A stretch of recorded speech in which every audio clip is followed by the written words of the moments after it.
1. Cuando le dije a Juan que me proponía escribir su biografía, se rió. En labios de Juan la palabra hombre equivalía, con frecuencia, a tonto. Un gato puede mirar a un rey, pero ¿puede de verdad ver al rey? ¿Puedes tú verme realmente? Juan tenía razón, aunque lo conocía hace años y podía tener cierta intimidad con él, no sabía casi nada del verdadero Juan, del Juan interior. Aún hoy desconozco mucho. Sé que no caminó hasta los 6 años. Sé que con 10 ya había robado varias casas y matado a un policía. Sé que a los 18, cuando aparentaba 12, ya había fundado su extraña colonia en los mares del sur. Y sé que a los 23, apenas había cambiado su aspecto, y entre sus logros figuraba haber destruido 6 naves de guerra que 6 grandes potencias habían enviado para capturarle. Sé también cómo murieron Juan y sus compañeros. Y aún así le contaré al mundo todo lo que pueda recordar. Sé por qué fundó su colonia, y también que no esperaba tener éxito. Él sabía que lo descubrirían y le destruirían y me lo confesó. Luego se echó a reír.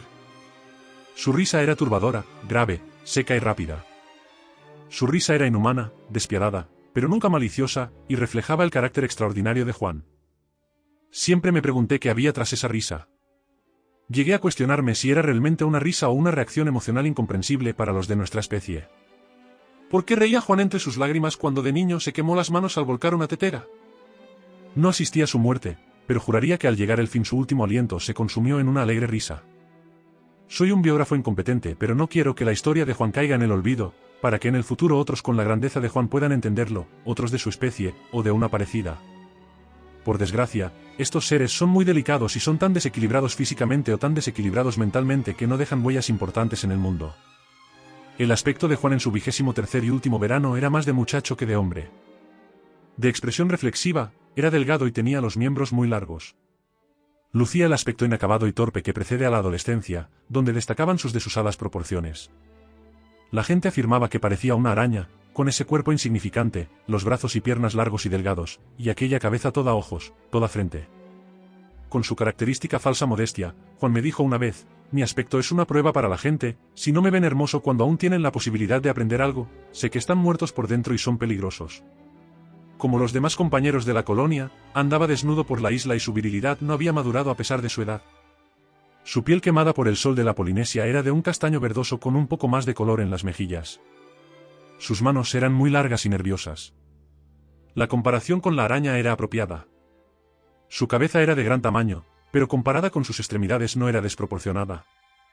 Su nariz era pequeña, pero ancha, más bien mongólica. Los labios grandes y bien dibujados, se movían siempre con premura. Sus ojos eran también muy grandes y le daban un aspecto de búho de gato, con las cejas rectas y estrechas. Sus ojos eran su órgano más extraño. Para conocer la magia de esos ojos era necesario conocer el formidable espíritu que los animaba. 2. El padre de Juan, Tomás Geinreich, creía con razón que en su sangre se mezclaban españoles y moros. Había en él algo de latino, hasta quizás de árabe. Todos reconocían que era un hombre inteligente, aunque con algunas rarezas. Muchos lo consideraban un fracasado. Practicaba la medicina en un barrio de la región norteña. Su mujer, tan rara como él, era de origen sueco, con antepasados lapones y finlandeses. Era una rubia corpulenta, perezosa, de aspecto escandinavo, que aún en su madurez atraía a los hombres. Esa atracción me convirtió en el amigo joven del doctor y más tarde en el esclavo del brillante hijo. Algunos decían que era tan estúpida que podía considerársela normal. La conversación con ella era tan unilateral como la conversación con una vaca. Sin embargo, no era tonta. Su casa estaba siempre bien arreglada, aunque no parecía dedicarle la menor atención. Del mismo modo manejaba a su difícil marido. Tomás la llamaba Pax, porque era muy pacífica. Al padre, todos le llamaban doctor. Tuvieron 3 hijos. Los 2 mayores, la chica y el varón, sonreían ante la ignorancia de su madre, pero se apoyaban en sus consejos. Juan, el menor de los 3 hermanos, dijo una vez que todos la habíamos juzgado mal. Nadie comparte los intereses de Pax, por eso ella no habla. Pax llevó a Juan en las entrañas durante 11 meses, hasta que los médicos decidieron que había que auxiliarla. Cuando el niño salió a la luz tenía el grotesco aspecto de un feto de 7 meses. Se lo mantuvo en una incubadora hasta un año después. Yo ya lo conocí en ese estado dado que entre el doctor y yo había nacido una curiosa intimidad basada en intereses intelectuales comunes y cierta admiración por Pax. Al año Juan parecía un recién nacido normal, aunque con los ojos cerrados. A los 18 meses los abrió, y fue como si una ciudad dormida hubiese comenzado de pronto a vivir. Eran ojos extraordinarios para un bebé, ojos vistos bajo un vidrio de aumento. La enorme pupila evocaba la boca de una caverna, y el iris era apenas un círculo verde esmeralda. Cuando el niño abrió los ojos, Pax comenzó a llamarlo Juan Raro, expresando una disculpa cariñosa por la rareza de la criatura, y a veces también desafío, triunfo y hasta terror. En adelante su actividad y su interés crecieron semana a semana. Durante los años siguientes el cuerpo de Juan se desarrolló precariamente, pero sin serios tropiezos. Tenía siempre dificultades con la alimentación. Sin embargo, cuando cumplió los 3 años era un chico bastante saludable, aunque singular, y aparentemente muy atrasado. Este atraso desesperaba a su padre. Cuando Juan entró en su 5º año de vida, yo lo veía casi todas las mañanas al pasar por la casa de los Weinreich rumbo a la estación. Su conducta y aspecto eran los de un inteligente bebé de 6 meses. No manejaba bien los dedos. Sin embargo, Juan era inteligente.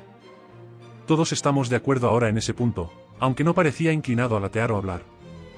Y un día, de pronto, mucho antes de intentar dar un paso, empezó a hablar. Un martes balbuceaba como siempre. El miércoles estaba excepcionalmente tranquilo, y pareció comprender, por primera vez, las palabras de su madre. La mañana del jueves sorprendió a la familia diciendo muy lentamente, pero con toda corrección, quiero leche. A la tarde le dijo a alguien que ya no le interesaba, vete, no me gustas mucho. El viernes y el sábado los dedicó Juan a hablar con sus padres. El martes siguiente, una semana después de comenzar a vocalizar, hablaba mejor que su hermano de 7 años. Ahora que Juan podía hablar, sus padres se enteraron de algunos hechos sorprendentes. Juan podía recordar su nacimiento, que calificó de dolorosa crisis, porque tuvo que aprender a respirar. Sus reflejos emocionales dependían mucho más de su mente que en el resto. Podía inhibir sus sentimientos. Y si la ira le parecía deseable, la sacaba de la nada. Era, en verdad, Juan Raro. 9 meses después de aprender a hablar, alguien le regaló un ábaco. El resto de ese día no habló ni se rió, y rechazó las comidas con impaciencia. Había descubierto las intrincadas delicias de los números. Hora tras hora efectuó con el nuevo juguete toda clase de operaciones. Luego lo hizo a un lado y se tumbó mirando el techo. Pax pensó que se había cansado y se interesó por él, pero Juan no reparó en su madre. Estoy ocupado con los números, dijo. Más tarde le dijo a su madre que era tonta porque los 12 tienen 4 y 3, quiero decir tercios, y los 10 no. Cuando Pax le explicó que todos los hombres contaban por decenas porque en un principio habían recurrido a sus 5 dedos, Juan la miró fijamente y luego se rió. Entonces todos los hombres son estúpidos, dijo. Aquella fue la primera pista sobre la estupidez del Homo sapiens, y no fue la última. Su padre estaba emocionado con la habilidad matemática de Juan y quería que alguien lo escuchara, pero su madre temía que lo molestaran. Será un alboroto inútil, dijo. Tomás y yo nos reímos, pero Pax tenía razón. Juan tenía casi 5 años, y el aspecto de un niño de pecho. No podía, o no quería, gatear. Sus piernas no estaban desarrolladas. Durante algunos meses el niño no quiso ocuparse de otra cosa que los números y las propiedades del espacio. Pasaba horas haciendo aritmética mental, y geometría mental. No era un ejercicio adecuado para una criatura en crecimiento, y Juan empezó a debilitarse. La gente pensaba que estaba en coma o que el niño era un idiota. El próximo paso fue usar los instrumentos de geometría de su hermana. ¿Por qué hay solo 3 dimensiones? Cuando crezca encontraré otras. Era a principios de 1915. Tomás recordó algo acerca de una teoría de la relatividad que estaba trastornando las viejas nociones de la geometría. Su padre insistió en traer a un matemático de la universidad. Pax protestó. Pero ni aun ella previó el desastroso resultado. El visitante estuvo primero condescendiente, luego entusiasmado, más tarde azorado, después, con evidente alivio, otra vez condescendiente, y al final muy nervioso. Cuando Pax lo invitó a irse, el visitante pidió permiso para volver con un colega. Llegaron pocos días después y conferenciaron durante horas con Juan.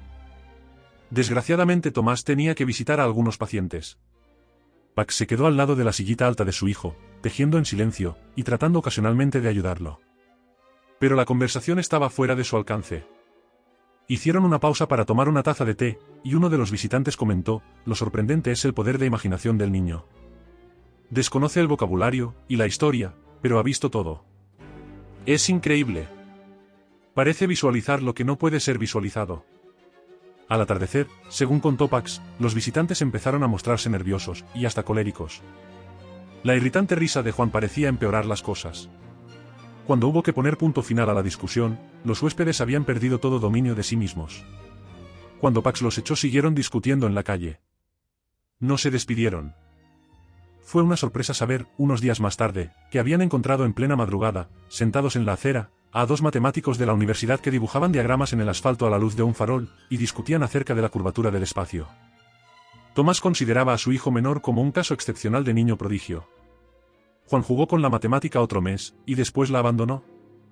Cuando el padre le preguntó por qué, el niño dijo: son maravillosos, pero cuando se ha terminado con ellos, se ha terminado. No se puede chupar siempre el mismo caramelo. Aprendió a leer y escribir, y no tardó más de una semana en sobrepasar a sus hermanos. Pero después de su triunfo matemático, este no pasó de ser un logro modesto. Lo sorprendente era que el deseo de leer se hubiera desarrollado tan tarde. Inventó un método propio. Hizo leer a Pax en voz alta y pasar el dedo por la línea mientras leía, para que él pudiese seguir las palabras. Le bastaba con recordar la apariencia de cada sonido. En la semana siguiente devoró todos los libros infantiles de la casa, y algunos de los adultos. Un día tomó la geometría escolar de su hermana, pero la dejó a los 5 minutos. Un libro para recién nacidos, comentó. Poco después, Juan era capaz de leer cualquier cosa, pero no dio muestras de querer convertirse en una rata de biblioteca. Leía solo en los momentos de inactividad, cuando sus atareadas manos exigían descanso. Había entrado en una época de apasionado trabajo manual, y con cartones, alambres, maderas, arcilla o cualquier otro material que le cayera en las manos, construía toda clase de modelos ingeniosos. El dibujo ocupaba, también, gran parte de su tiempo. 3. A los 6 años, Juan se interesó por la locomoción. No gateó nunca. Empezó por mantenerse erguido, balanceando los pies. Tuvo un colapso y luego no lo intentó durante una semana. Cuando se recobró lo volvió a intentar y lo consiguió. Estalló en lágrimas de alegría.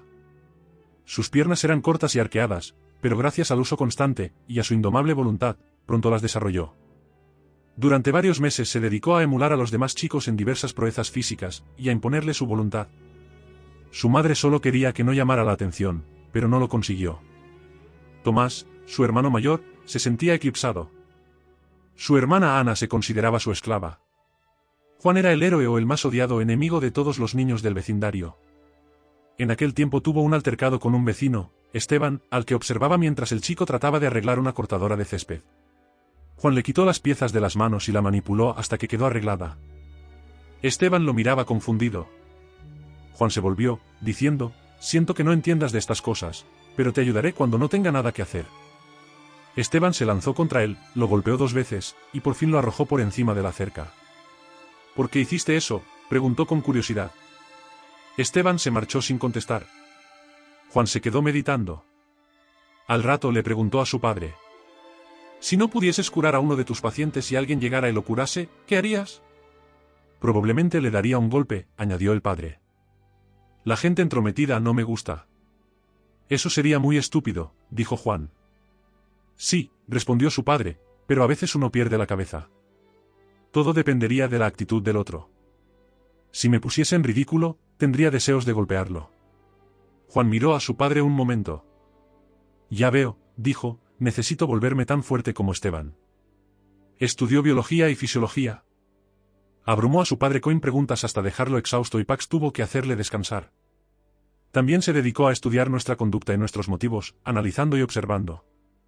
Pronto descubrió 2 hechos importantes: primero, que ignorábamos con frecuencia nuestros propios motivos; segundo, que su visión a menudo difería de la de los demás.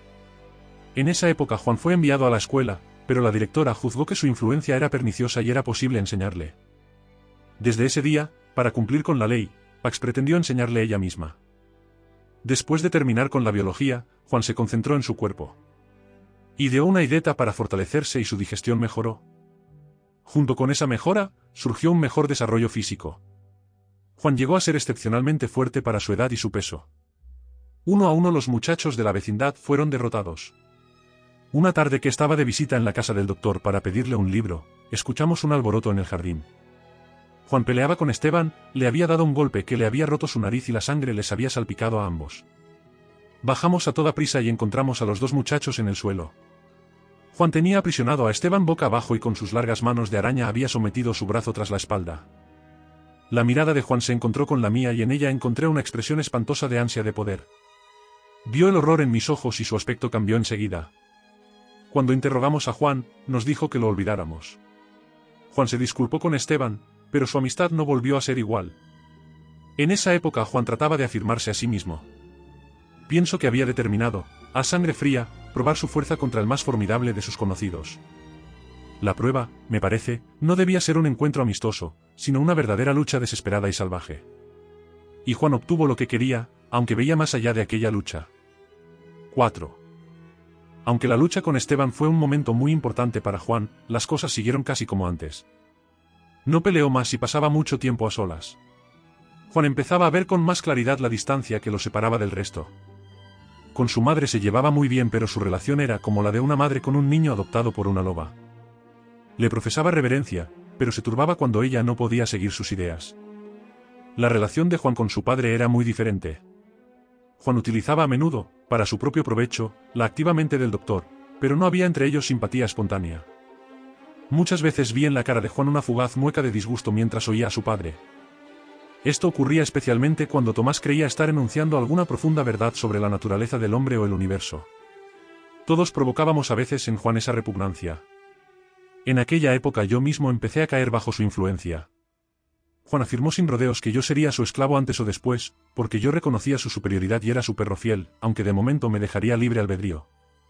La ingenuidad de Juan se diluía con rapidez. Leía muchísimo, y a un ritmo increíble. Ningún libro le llevaba más de un par de horas y algunos los asimilaba en 15 minutos y después los dejaba a un lado por inútiles. En esa época Juan pedía visitar algunos lugares como fábricas, minas, barcos o lugares de interés histórico. Se hicieron grandes esfuerzos para colmar sus deseos, pero a veces la falta de influencia lo impedía. En esa época, Juan desarrolló el hábito de conversar con toda clase de personas para averiguar qué hacían o cómo veían el mundo. Todo el mundo hablaba más de lo que deseaba.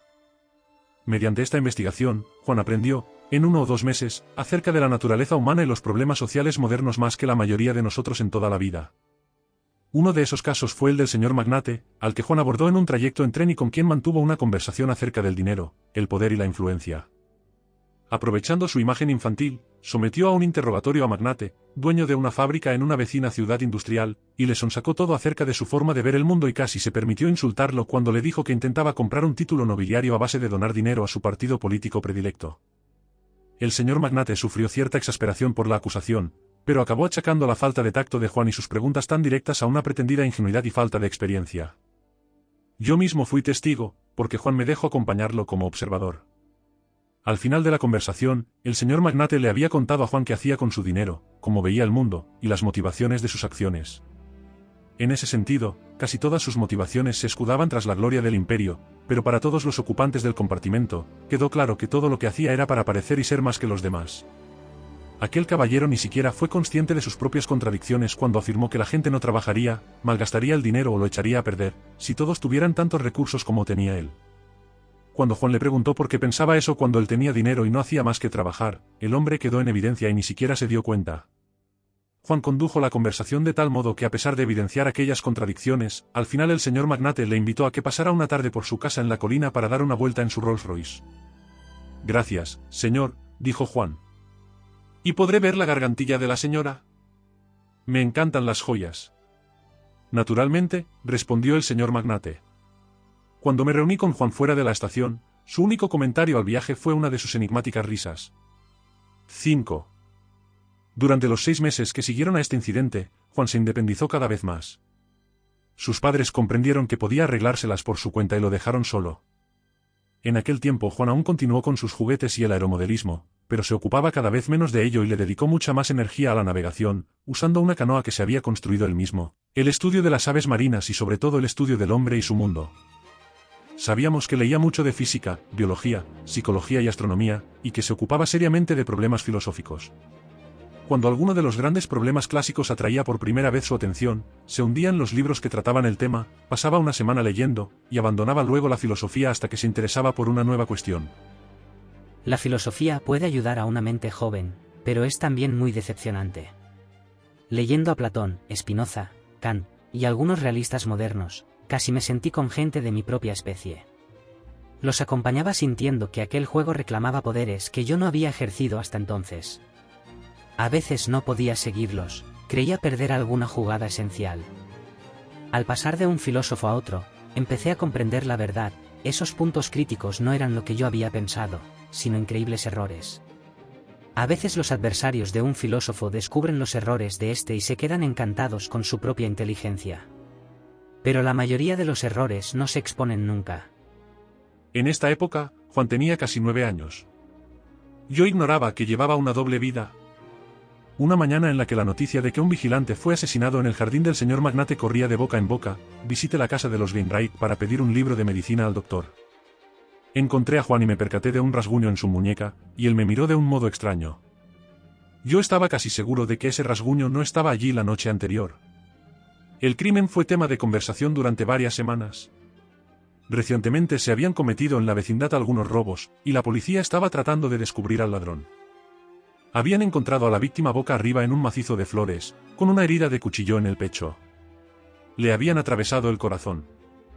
En la casa faltaban una gargantilla de diamantes y otras joyas valiosas. Sin embargo, la epidemia de robos concluyó, y con el tiempo se olvidó el asunto. Creo conveniente exponer ahora los hechos que me relató Juan mucho tiempo después, en el último año de su vida, cuando la feliz colonia no había sido descubierta. En aquellos días yo estaba muy confundido, me sabía distinto de todos los seres humanos, aunque ignoraba hasta qué punto. No sabía qué hacer con mi vida. Admito que el mundo aún era desconcertante. A medida que crecía me sentía más solo, menos gente me entendía. Vivía en un mundo de fantasmas o máscaras animadas. Nadie parecía realmente vivo. No sabía aún en verdad qué me diferenciaba de vosotros. De mi perplejidad, surgieron al fin dos cosas claras. La primera y más simple, debía adquirir independencia y poder. En este mundo absurdo, eso significaba tener mucho dinero. En segundo término debía apresurarme a vivir toda clase de experiencias, y a estudiar con precisión mis propias reacciones ante esas experiencias. Me pareció, en mi puerilidad, que satisfaría ambas necesidades cometiendo algunos robos. La conciencia nada me reprochaba. El señor Magnate y sus iguales podían permitirse las pérdidas. En la primera casa recogí algunas joyas antiguas, cuya falta, pensaba, no sería advertida por algún tiempo. Luego empecé a robar joyas modernas, dinero, platería. No encontraba dificultades en apoderarme de los objetos, mucho más complicado era deshacerse de ellos. Llegué a un arreglo con el sobrecargo de una nave de ultramar. Bueno, las cosas marcharon bien durante varios meses. Robé en docenas de casas y reuní varios cientos de libras. Era evidente que si seguía así acabarían por sorprenderme, pero empezó a gustarme. Tenía una sensación de poder e independencia. Me prometí 3 aventuras finales. La primera y única que llevé a cabo fue el robo en casa de Magnate. Todo fue bien, salí de la casa con los bolsillos cargados de diamantes y perlas, pero cuando bajaba por una tubería, el vigilante me sorprendió. Se trataba de Smithsen, mi amigo, el que me había enseñado involuntariamente tantas cosas. Debí de quedarme allí, inmóvil, a lo sumo 3 segundos, pero en ese momento me vi a mí mismo y vi el mundo como por primera vez. La idea que había estado creciendo dentro de mí, y que yo no había aceptado del todo, se me apareció de pronto con una claridad y una certeza absolutas. Yo pensaba ya que no pertenecía a la especie del Homo sapiens, la especie de Smithsen. Pero entonces comprendí que esta diferencia implicaba lo que llamaré una diferencia espiritual muy profunda, puesto que mis fines y mis actos debían diferenciarse de todo lo que podía concebir la especie normal. Comprendí que ese juego del robo no tenía sentido, y que me había estado conduciendo como una criatura de la especie inferior. No podía arriesgar mi futuro y algo mucho más valioso que mi propio éxito. Si aquel vigilante me prendía, yo perdería mi independencia. Quedaría marcado, y en las garras de la ley. Eso no podía ser. Mi destino era el de promover el progreso del espíritu en el planeta. Esa frase me iluminó. Y, aunque en aquel momento solo tenía una idea muy vaga acerca del espíritu y su posible progreso, comprendí que mi tarea práctica consistiría en adoctrinar a la especie común para que revelara lo mejor de sí misma. Estos fueron mis pensamientos mientras colgaba de la viga con Smithsen esperándome. Si escribes alguna vez esa biografía con que me amenazas, Te costará hacer creer a los lectores que yo, un niño de 9 años, pensase así en tales circunstancias, ni el verdadero carácter de mi actitud. Ello implica una experiencia fuera de tu alcance. Sentí de nuevo, con mayor fuerza, la violenta repugnancia que me sobrecogió cuando debí matar una rata. Era una ratita que yo había domesticado. Fingí resbalar, y apoyando un pie en la pared, tomé impulso y caí sobre el vigilante haciéndole perder el equilibrio. Rodamos. Con la izquierda tomé la linterna y con la derecha saqué mi cuchillo de scout, que clavé en su corazón. Lo que debe ser, debe ser. No lamentaba mis locuras. El yo que había cometido esas locuras era incapaz de comprender su ignorancia. Mi nuevo yo la comprendía y estaba ansioso por enmendarse, pero no sentía vergüenza ni remordimientos. Luego pregunté a Juan si no había temido que lo detuviesen. No, dijo. Si me sorprendían, me sorprendían. Pero yo había hecho mi trabajo con toda la eficiencia posible. 6. Aunque ignoraba entonces que Juan era el culpable del crimen, sí noté su cambio. Se hizo menos comunicativo y se aisló en cierto modo de sus amigos jóvenes y adultos, aunque, simultáneamente, parecía más considerado y amable. Su creciente capacidad para relacionarse se reveló en su extraordinario afecto por una niña de 6 años, vecina suya, de nombre Judy. La niña había llegado a considerarlo como de su propiedad exclusiva. Juan jugaba con ella, la ayudaba a trepar a los árboles, le enseñó a nadar y patinar. Le narraba cuentos fabulosos y le explicaba con paciencia los chistes de las historietas. Si alguien era poco amable con ella, Juan la defendía. A cambio, la niña lo molestaba y se reía de él llamándolo estúpido sin demostrar el menor respeto. Le pregunté por qué la protegía tanto. Es imposible no querer a Judy. Quiero a Judy como quiero a las aves marinas. Judy es Judy, tan completa y perfecta como un pato es un pato. Si hiciese un día las cosas de los adultos tan bien como hace hoy las cosas infantiles, sería una mujer maravillosa. Pero no las hará.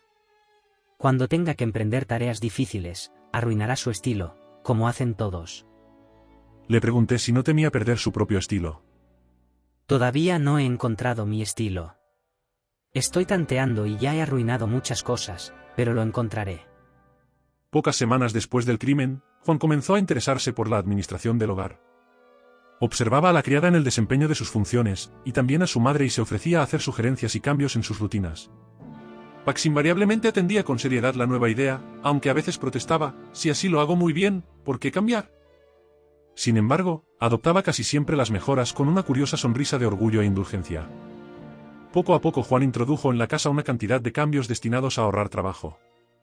A las 2 o 3 semanas, el interés de Juan por la economía doméstica se desvaneció. Pasaba la mayor parte del tiempo fuera de la casa, leyendo a orillas del mar.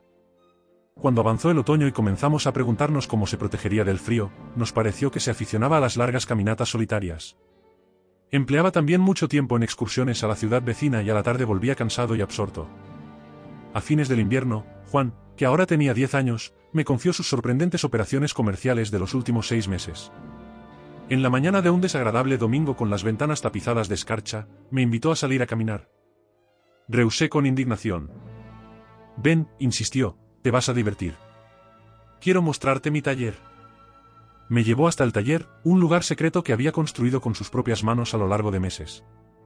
Me encontré en una cueva baja, iluminada por la linterna de Juan. Evidentemente había sido abierto en la roca arcillosa y revestido de cemento. Gruesos tablones cubrían el techo apuntalados con postes de madera. Juan encendió una lámpara de acetileno que colgaba de la pared. El aire exterior entra por un tubo y el humo sale por otro, comentó. Juan me miraba con una sonrisa de infantil satisfacción. Vi un banco de carpintero, un pequeño torno, una lámpara de soldar y montones de herramientas. En la pared del fondo había unos estantes con diversos objetos. Juan tomó uno y me lo alcanzó. Este es uno de mis últimos inventos, dijo, el más perfecto devanador de lana del mundo. Podría mencionar algunas de las convenciones que allí descubrí, pero por razones privadas, relacionadas con la familia de Juan, no lo haré. Durante un rato Juan continuó mostrándome sus inventos, luego me invitó a comer y beber un té. Mientras bebíamos junto a la estufa, discutimos mi papel en el proyecto de Juan. Hay que patentar todo esto y vender las patentes a los fabricantes. Ahí es donde intervienes tú. Ofrecerás estas cosas bajo tu nombre o el de otros. No quiero que se sepa que todas provienen de mí, explicó. Pero Juan, contesté, no tendré éxito. No sé nada de este asunto. Todo irá bien, prometió. Te diré exactamente lo que debes hacer en cada caso, y si cometes errores, no tiene importancia. La asociación que Juan había proyectado tenía una rara característica: aunque podíamos manejar grandes sumas de dinero, no haríamos ningún arreglo comercial previo. Ni siquiera sobre la partición de los beneficios y ganancias. Sugerí un contrato escrito, pero Juan desechó la idea con un gesto desdeñoso. Este será un trato amistoso. Puedes tomar lo que quieras de los beneficios apenas se produzcan. Apuesto mi cabeza a que ni siquiera tomarás la mitad de lo que ganes. Claro que no. Me resisto a hacer arreglos comerciales. Sería demasiado sapiens. 7. A partir de ese momento mi propio trabajo se vio impedido por las crecientes obligaciones que suponía la empresa comercial de Juan. Pasé gran parte del tiempo viajando por el país, visitando agentes de patentes y fabricantes. Juan me acompañaba a menudo. Yo lo presentaba siempre como un joven amigo que quisiera ver el interior de la fábrica. Se enteraba de esta manera del poder y las limitaciones de los diferentes tipos de máquinas, lo que le permitía producir inventos de fácil fabricación. Al principio se cometieron algunos errores, especialmente por mi parte, pero pronto nuestra cuenta bancaria creció a saltos y sin apenas gastos. Aunque se había lanzado él mismo a una gran aventura comercial, nunca sintió la fascinación de los negocios. Juan miraba el mundo comercial con un desprecio digno de un niño o de un filósofo. Un día, Juan me confesó sus intenciones para aquellas ganancias cuando le sugerí invertirlas en la instalación de un taller. Vamos a especular en la bolsa. Nuestro activo debe multiplicarse por 100, y luego por 1000. Acepté actuar como agente financiero de Juan de muy mala gana, y cuando insistió en realizar algunas especulaciones arriesgadas, empecé a decirme que había sido un tonto al no tratarlo como lo que era en realidad, solo un niño brillante. En los primeros 6 meses de esta aventura nuestras pérdidas superaron a nuestras ganancias. Juan hizo inversiones siguiendo el consejo de un hombre, que le engañó y le hizo perder una cantidad enorme de dinero para después desaparecer. Al fin Juan comprendió que por este camino lo perderíamos todo. Veo que me va a resultar tan difícil derrotar al Homo sapiens en el juego de las finanzas, como a este derrotar a los monos en sus piruetas. Cuando, por falta de experiencia, Juan cometía un grave error, nunca trataba de ocultarlo. Juan pasaba gran parte del tiempo fuera de su casa y también de su taller. Mediante ardides se puso en contacto con varios grandes financieros de Londres, a quienes cautivó. Aprendió de ellos, los interrogó con sutilidad usando la inocencia que proyectaba su aspecto, y aprovechó bien todo lo que aprendió. Previendo el escepticismo que me inspirarían sus planes, operó con dinero puesto a su nombre y no me dijo nada hasta que 6 meses después mostró los resultados, una considerable suma de dinero. Con esta técnica, Juan amasó gradualmente, en la primera mitad de su adolescencia, una importante fortuna, de la que yo era en gran parte su poseedor legal. Parecerá raro que no hablara a sus padres de esta riqueza hasta que llegó el momento de gastarla a manos llenas. Juan no deseaba alterar sus vidas antes de lo necesario, decía, y tampoco que cargaran con el peso de un secreto. Les dijo, por otra parte, que yo había ganado un montón de dinero, gracias a mi suerte en la bolsa. Comencé a ayudar al matrimonio de distintas maneras, pagando por ejemplo la educación de sus hijos y llevándolos a todos, e incluso a Juan, a pasar las vacaciones en el extranjero. 8. Aunque Juan dedicó la mayor parte de su año 14º a las finanzas, estas no lo absorbieron por completo y tenía tiempo para dedicarlo a otros asuntos. Las experiencias propias de su edad lo intrigaban cada vez más. Al mismo tiempo estudiaba muy seriamente las potencialidades y limitaciones del Homo sapiens, tal como se manifestaban en los problemas universales contemporáneos. Y a medida que creció su desprecio por la especie normal, comenzó a buscar individuos de su propia naturaleza. Aunque estas actividades se desarrollaban simultáneamente, convendrá tratarlas por separado.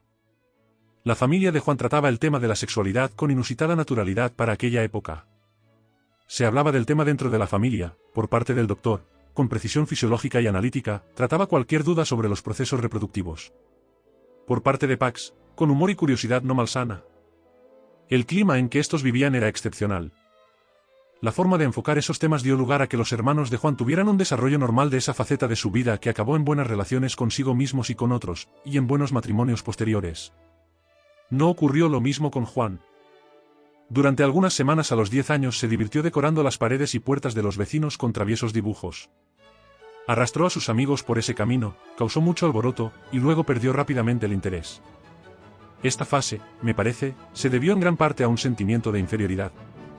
Los meses se convirtieron en años, y Juan sintió un claro y creciente placer en su propio cuerpo que cambió su actitud hacia la vida. cuando su rostro comenzó a perder su carácter infantil, los incesantes gestos expresivos de la boca, nariz y cejas le daban ya una apariencia adulta, extraña y casi inhumana. En verano su vestimenta habitual consistía en una camisa de color, pantalones cortos y sandalias, casi harapientos. La cabeza muy grande, el pelo corto y platinado, y los enormes ojos verdes de halcón parecían sugerir que aquellas ropas habían sido adoptadas como disfraz. Tal era su apariencia cuando empezó a descubrir su poder de atracción. Desde su propio punto de vista no tenía iguales, no había nadie capaz de dedicarle esa mezcla de devoción y egoísmo que es el amor romántico. Debo aclarar que al describir la conducta de Juan en esa época no pretendo defenderla. La considero, por lo menos, egoísta. Si se tratara de cualquier otro, y no de Juan, la hubiera condenado inmediatamente como expresión de una mente desordenada y pervertida. Un sábado en que volvíamos de unos negocios en mi automóvil y de una visita a una fábrica de goma, nos detuvimos a tomar el té en un conocido café del camino. En él encontramos a Esteban y su novia, a punto de marcharse. Juan les pidió que se quedaran. Comenzó entonces una escena desoladora. Juan hizo todo lo posible por eclipsar a la muchacha. Su conversación brillaba estudiadamente para fascinar a Esteban y mostrar la inferioridad de la joven. La pobre no podía ocultar su desasosiego, pero Esteban, hipnotizado, nada veía. Juan eclipsó a la chica de tal modo que tuvo que pedir a su novio que salieran de allí para volver a casa. Aunque Juan lo retuvo un poco más. Homo sapiens, dijo Juan, hay que saber manejarlos. Una semana más tarde la gente hablaba del cambio de Esteban, y decía que debía avergonzarse de su conducta. Cuando lo vi con Juan sentí que luchaba heroicamente contra una obsesión. Evitaba todo contacto físico, pero cuando éste llegaba, por casualidad o provocado por Juan, el muchacho parecía electrizado. Juan mismo parecía debatirse en un conflicto entre el desagrado y la atracción, como orgulloso de una conquista que al mismo tiempo lo repelía. Como en ocasiones anteriores, mi disgusto e indignación por este tipo de conducta parecieron devolver a Juan el sentido de la autocrítica. No dejaba de aprender de sus inferiores. Esteban despertó también, lentamente, de su desvarío, pero este dejó en él huellas profundas. Durante algunas semanas Juan evitó, aparentemente, las actividades de este tipo, pero su actitud para con los adultos demostraba que había adquirido, y para siempre, una mayor conciencia de sí mismo y de su propio cuerpo. Sin la menor duda había descubierto en su propio ser un interés que hasta entonces se le había escapado. Estudió el arte de exhibirse y lucirse físicamente a los ojos de la especie inferior. En verdad dudo que nadie, salvo los más íntimos y penetrantes observadores, hayan pensado que su elegancia fuese estudiada. Durante esta época no parecía importarle que la mayoría de las muchachas le manifestaran una cierta repulsión física. Una vez perfeccionada su técnica con ellas, procedió a utilizarla con fría deliberación en una de las estrellas de la sociedad local. Era esta una joven altanera, hija de un rico armador de barcos, que llevaba el sorprendente nombre de Europa. Había estado comprometida 2 veces, y se afirmaba que su experiencia del sexo opuesto había excedido los acostumbrados límites de un noviazgo. Una tarde, en la piscina, Juan llamó, en apariencia accidentalmente, la atención de Europa. La muchacha tomaba el sol, rodeada por sus admiradores. Impensadamente, había apoyado un codo en una de las puntas de la toalla de Juan.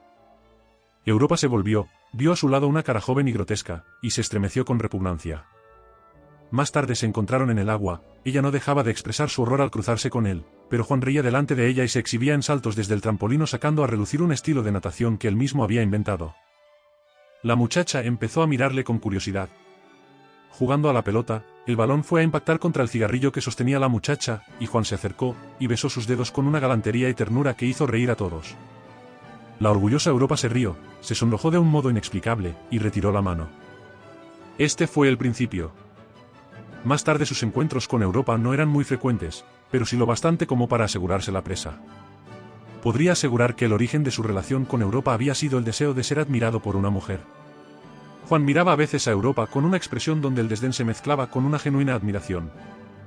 El deleite que sentía con las caricias de la muchacha se debía en parte, sin duda, a su incipiente sexualidad, pero creo que no olvidaba nunca la inferioridad biológica y espiritual de Europa. La alegría de la conquista y el placer del contacto físico con una mujer joven y sensible, estaban para Juan envenenados por la sensación de que Europa era una bestia inferior, un ser que jamás podría satisfacer sus necesidades más profundas, y que en cambio podía envilecerlo. Esta relación afectó sorprendentemente a Europa. Sus cortejadores se sintieron despreciados. Circularon sarcasmos y burlas. Durante un partido de tenis, tras sentarnos a descansar, la muchacha me cuestionó su relación con Juan y me dejó entrever su punto de vista. Quisiera que conociese usted su poder. Juan es como un dios que fingiera ser un mono. cuando una ha llamado su atención, ya no puede importarle la gente común. Años más tarde Juan me contó el relato de lo que había ocurrido con ella en aquella etapa de su vida. Riendo, había amenazado a Europa con entrar de noche en su dormitorio por la ventana. La muchacha juzgó la empresa imposible, y lo desafió. Al alba siguiente la despertó un leve roce en el cuello. ¿Alguien la besaba? Antes que pudiese gritar, una voz juvenil que conocía muy bien le dijo quién era el intruso. Movida aparentemente por la sorpresa, la diversión, el desafío, y su deseo entre sexual y maternal, Europa apenas se resistió. Imagino que entre aquellos brazos adolescentes encontró una embriagadora mezcla de inocencia y virilidad. Después de algunas protestas arrojó toda prudencia al viento y respondió apasionadamente. Pero en ese mismo instante, Juan fue dominado por la repugnancia y el horror. El encanto se había roto. Huyó de la habitación. Durante algunas semanas, Juan se debatió penosamente entre la atracción y la repulsión, pero nunca más volvió a trepar a la ventana de Europa. La muchacha, por su parte, estaba visiblemente avergonzada de sí misma. Su relación se enfrió a partir de ese momento. Aquella noche me sentí trastornado por primera vez. Perdí mi habitual seguridad. Una y otra vez, durante la semana siguiente, me propuse hacerle el amor a Europa, pero no podía. La querida Europa me parecía una hermosa burra. De raza, sí, pero ridícula y lamentable, pues carecía de alma. No sentía ningún resentimiento, sino afecto y deseo de protección. Luego comencé a ver todo el asunto como desde una gran altura, y sentí una especie de pasión, una mezcla de afecto y desprecio, en la que había también algo de reproche. En este punto, lo recuerdo, se hizo un gran silencio. Juan necesitaba dos cosas en aquel momento. La primera era tranquilidad después de aquel desastroso incidente, por lo que buscó un contacto con un ser cuya sensibilidad no era totalmente distinta a la suya. Y segundo, necesitaba afirmar su independencia moral del Homo sapiens. Debía, por lo tanto, romper el más preciado tabú de esa especie. 9. Juan no había cesado de estudiar el mundo desde su nacimiento, pero de los 14 a los 18 años ese estudio se hizo más profundo y metódico, hasta convertirse en un extenso examen de la especie humana, su naturaleza, sus realizaciones y su estado actual. Esta vasta empresa tenía que realizarse en secreto, ya que Juan no quería llamar la atención. Debía parecerse a un naturalista que estudia las costumbres de una bestia peligrosa. Con sus estudiados métodos de seducción y su aspecto aún infantil, se fue aproximando a diversas personas buscando completar su estudio. Una de sus víctimas fue un ministro, haciéndose pasar por enfermo, gracias a una enfermedad artificial que podía controlar debido al dominio de su cuerpo y sus procesos. Conquistó a un astrónomo al que le escribió una carta tal que consiguió atraer su atención de forma magnética. Con este método epistolar sedujo también a filósofos y sociólogos de Cambridge y en un reprobado poeta. Los esfuerzos de Juan no se dirigían únicamente a la inteligencia de los jefes de los movimientos políticos y sociales. Usando métodos apropiados, trabó amistad con ingenieros, artesanos, empleados, obreros. Recogió informes de primera mano sobre las diferencias mentales entre los mineros del sur de Gales y los de Durham. Recibió mensajes de una mítica hermana muerta, en sesiones de espiritismo. Pasó algunas semanas con una caravana gitana, recorriendo las regiones del sur. En cierta ocasión se hizo amigo del patrón de un barco de cabotaje y lo acompañó en sus travesías. Debí darme cuenta que quería aprender a conducir una nave. Los estudios de Juan acerca del Homo sapiens se extendían ahora al continente europeo. Como amigo de la familia, arrastré a Tomás y Pax a unas excursiones por Francia, Italia, Alemania y Escandinavia. Acompañé a Juan a realizar viajes que él mismo demandaba. Anunciaba que debía ir a París, a una conferencia periodística, o a Berlín, a entrevistar al director de un diario, o a Praga, para informar sobre un congreso de filósofos, o a Moscú, a ver qué se hacía allí en materia de educación. Pedía al matrimonio que me dejasen llevar a Juan, y ellos nunca negaban su consentimiento. Viajar con Juan por el extranjero constituía a veces una experiencia humillante.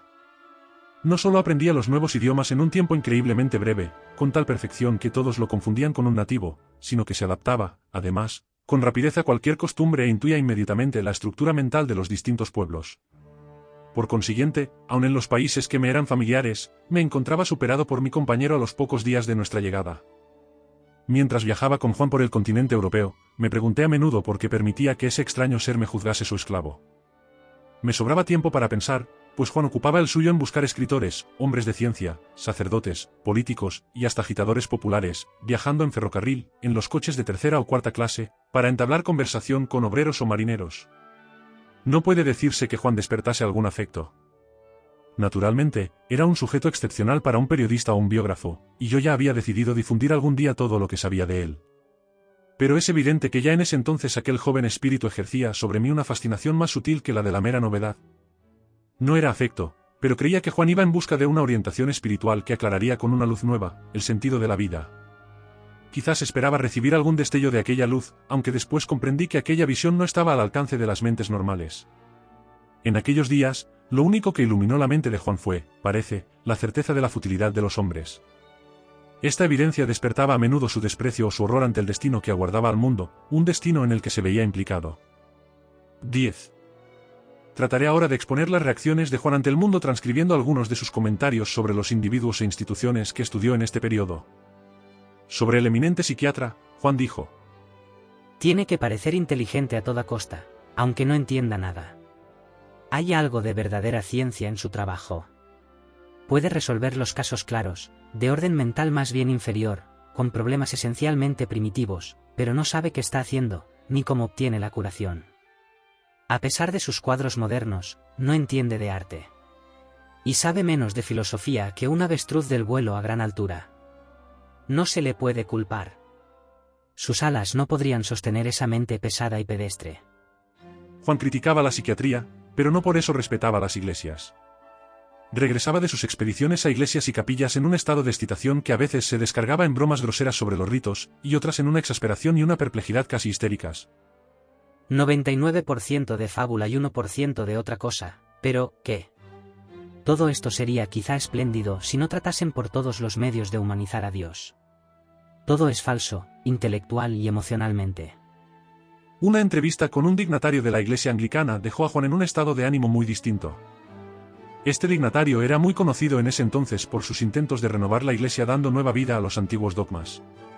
Juan se ausentó algunos días. Cuando regresó parecía menos interesado en el dignatario eclesiástico que en un comunista con quien se había encontrado anteriormente. Un hombre simpático y comprensivo. El comunista no era tan simpático, ni comprensivo. Pero, evidentemente, el Homo sapiens no puede ser simpático cuando se apasiona. Es curioso. Los miembros de tu especie, cuando vislumbran una verdad inicial, como en el caso del comunismo, parecen enloquecer. ¿Y cuánto de religioso hay en realidad en este comunista? Lo ignora, por supuesto, y odia esa palabra. Si no aplaudimos la guerra de clases, somos tontos, o esclavos, y perdemos el tiempo. Nos dirá, naturalmente, que solo la guerra de clases puede emancipar a los obreros. Lo que verdaderamente comparte con los cristianos es una oscura pero activa conciencia de algo superindividual. No todos los comunistas son religiosos. Pero este lo es. Y quizá también lo era Lenin.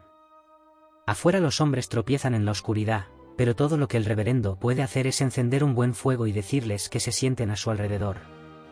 Algunos se le meten en la sala, manchan de barro la alfombra y escupen en el fuego. El reverendo se entristece, pero lo soporta noblemente porque, aunque no sabe lo que es amor, trata de amar al prójimo.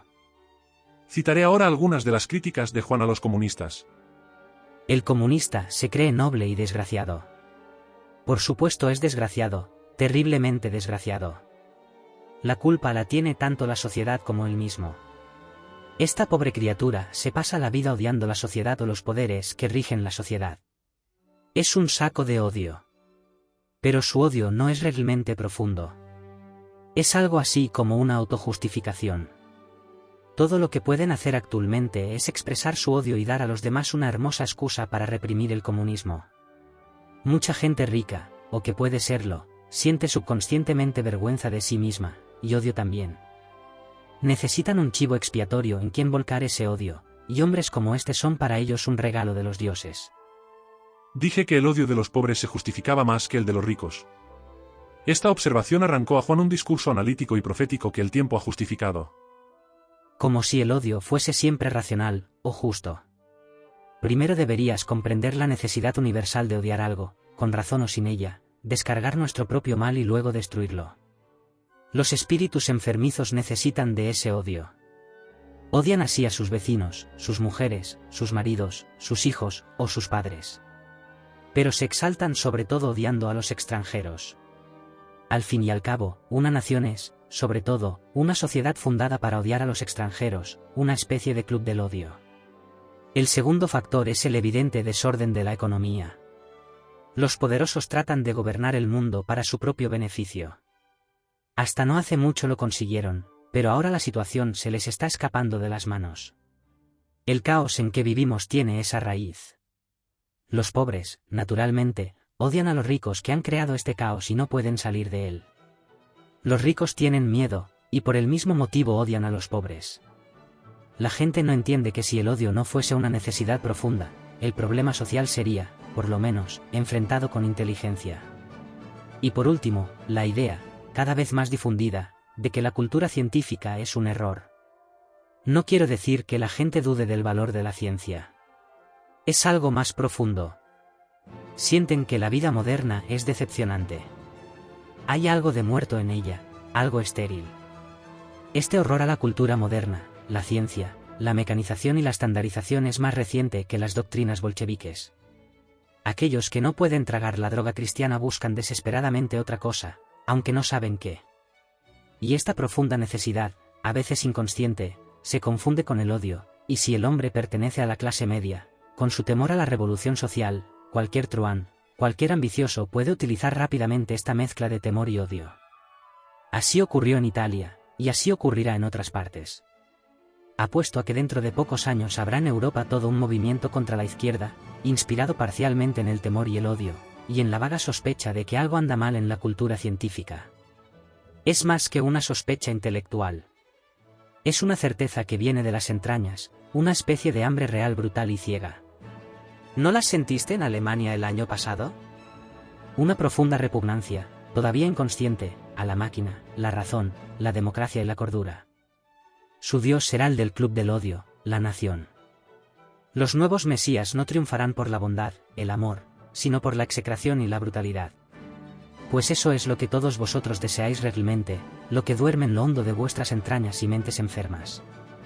Juan pasó varias semanas en Bloomsbury interpretando el papel de genio precoz, y permitiendo que un escritor muy conocido lo exhibiera. Había actuado sin duda entre estos hombres y mujeres jóvenes, brillantes y desorientados, con una energía y decisión características, pues cuando volvió casi parecía un despojo. Al preguntarle sobre aquello me dijo: son realmente maestros de ideas, por lo menos de las ideas de moda. Lo que piensan y sienten hoy, será lo que pensarán y sentirán los demás el año que viene. Atraen a los seres más sensibles y más inteligentes del país, y estas pobres moscas caen en una tela de araña, una sutil tela de convenciones y aletean imaginando que vuelan a grandes alturas. Algunos son brillantes y originales de acuerdo con los cánones de la especie, y otros saben escoger sus experiencias. Pero, atrapados en esa tela de araña, todo se reduce a una mera agitación. No han logrado captar los aspectos más finos de la experiencia. Les falta disciplina espiritual. Un día, de pronto, Juan se hizo menos comunicativo, y cuando condescendía a hablar, sus discursos eran severos y concisos. La ironía y la burla desaparecieron. En su lugar desarrolló el hábito de demoler con frialdad y monotonía los argumentos ajenos. Así contemplaría el hombre solitario al perrito que le hace fiestas cuando siente la necesidad de compañía humana. Hace algún tiempo me hice una pregunta.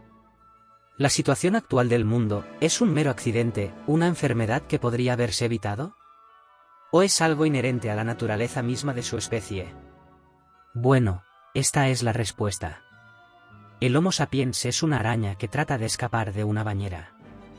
Puede moverse sin dificultades mientras está en el fondo, pero apenas empieza a trepar, resbala. Y cuanto más sube, más cae.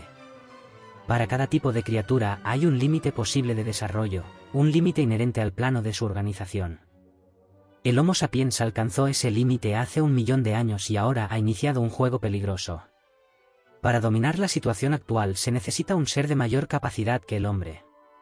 Por supuesto, puede ser que no caiga justo en este momento. En una época, pensé que debía hacerme cargo del mundo y ayudar al Homo sapiens a rehacerse, sobre una base más humana. Pero veo ahora que solo eso que los hombres llaman Dios podría lograr algo. O si no, un ejército de seres superiores venidos de otro planeta u otra dimensión. Creo que, si me lo propusiera, podría apoderarme del poder, encargarme de la especie normal, y hacer del mundo algo más satisfactorio y feliz, pero tendría que aceptar en última instancia las limitaciones de la especie. Tratar de que superasen sus capacidades, sería como querer civilizar un grupo de monos. El caos sería extraordinario. Se unirían contra mí, y me destruirían. Tendría que aceptarlos como son, y eso sería desperdiciar mis mejores poderes. Más vale que dedique mi vida a criar pollos. Le señalé su arrogancia, y expresé con fervor que no podíamos ser tan malos. Mis investigaciones en Europa me llevaron mucho tiempo. Creía ingenuamente que las personas más prominentes, los mejores pensadores, los que mandaban, serían casi seres humanos. Racionales, eficientes, desprendidos, íntegros. Nada de eso. En su mayoría están por debajo del nivel común. La posición misma los ha echado a perder. Piensa en el ministro Z. Si lo vieses como lo vi yo, te sorprenderías. No siente nada fuera de las cosas que atañen a su pueril autoestimación. Recurre al ardid de repetir una serie de frases que podrían significar algo, pero no para él, no vive las cosas reales. Y toma el caso del magnate del periodismo X. Es una rata del arroyo, de escasa inteligencia, que ha encontrado una receta para hacer dinero. Le hablas de la realidad y no sabe a qué te refieres. Hay verdaderos conductores, como el joven H, cuyas ideas revolucionarias van a afectar enormemente el pensamiento social. H es hombre inteligente, y de carácter. Pero nadie, ni él mismo, conoce sus verdaderos motivos. Pasó miserias hace algún tiempo, y ahora desea vengarse. Piensa en lo que es tener esa meta, aun inconscientemente. Le ha permitido trabajar con eficacia, pero también lo ha estropeado, pobre hombre. La conclusión era simple. No iba a dedicar su vida a una especie condenada. Juan todavía no estaba seguro de cuál era su misión, pero sabía que la respuesta estaba encerrada en su interior. Sabía que debía empezar por el descubrimiento interior de una realidad exterior objetiva. La conclusión era simple. No iba a dedicar su vida a una especie condenada. Juan todavía no estaba seguro de cuál era su misión, pero sabía que la respuesta estaba encerrada en su interior. Sabía que debía empezar por el descubrimiento interior de una realidad exterior objetiva. Me habló de un partido de fútbol, donde en el último minuto, el público enfervorecido había clamado de furia cuando pitaron una falta y la gente había estado a punto de ponerse a pelear entre sí. Juan podía luchar, no tenía miedo de aquella masa, y podía ver cómo aquella gente se había transformado en una masa irracional. Perdieron la cabeza y se transformaron en bestias. No temía a aquellos hombres, sino a lo que representaban. Me dijo que había conocido a muchos hombres grandes y pequeños y veía claramente que, en asuntos importantes, el Homo sapiens era una especie difícil de educar. Nadie ignora la posibilidad de otra guerra mundial que podría acabar con todo. Y la situación es más grave aún de lo que se piensa. Mucha gente veía el peligro, pero no actuaba. A menos que se produjera un milagro, lo que, por supuesto, podía ocurrir. Un salto hacia adelante, hacia una mentalidad más humana, o una revolución social y religiosa que abarcara el mundo entero. Y si no, bastarían 15 o 20 años para que la enfermedad se transformase en agonía. Debo luchar por mí mismo, y si es posible, evitar que el desastre próximo me aplaste. 11. Unas semanas después Juan se encerró más que nunca en sí mismo y evitó la compañía. Pax estaba muy preocupada y temía en realidad que se le estuviese debilitando el cerebro, tan callado y deprimido se mostraba el muchacho. Juan se sentía solo, y su madre lo encontró llorando una noche. Unas semanas después, Juan desapareció. Sus padres no se alarmaron, porque Juan estaba acostumbrado a estar solo, pero tiempo después recibieron una tarjeta sellada de Escocia. Aquella ausencia se hizo mucho más grande y comencé a buscar alguna pista sobre Juan. Un amigo de un amigo, un alpinista, me dijo que había encontrado a un extraño muchacho en las montañas altas de Escocia. Concerté una comida con él, para que me hablara de aquel encuentro. La descripción que me hizo del muchacho coincidía con la de Juan. Me preocupó el énfasis con que el alpinista me hablaba de la delgadez de su rostro.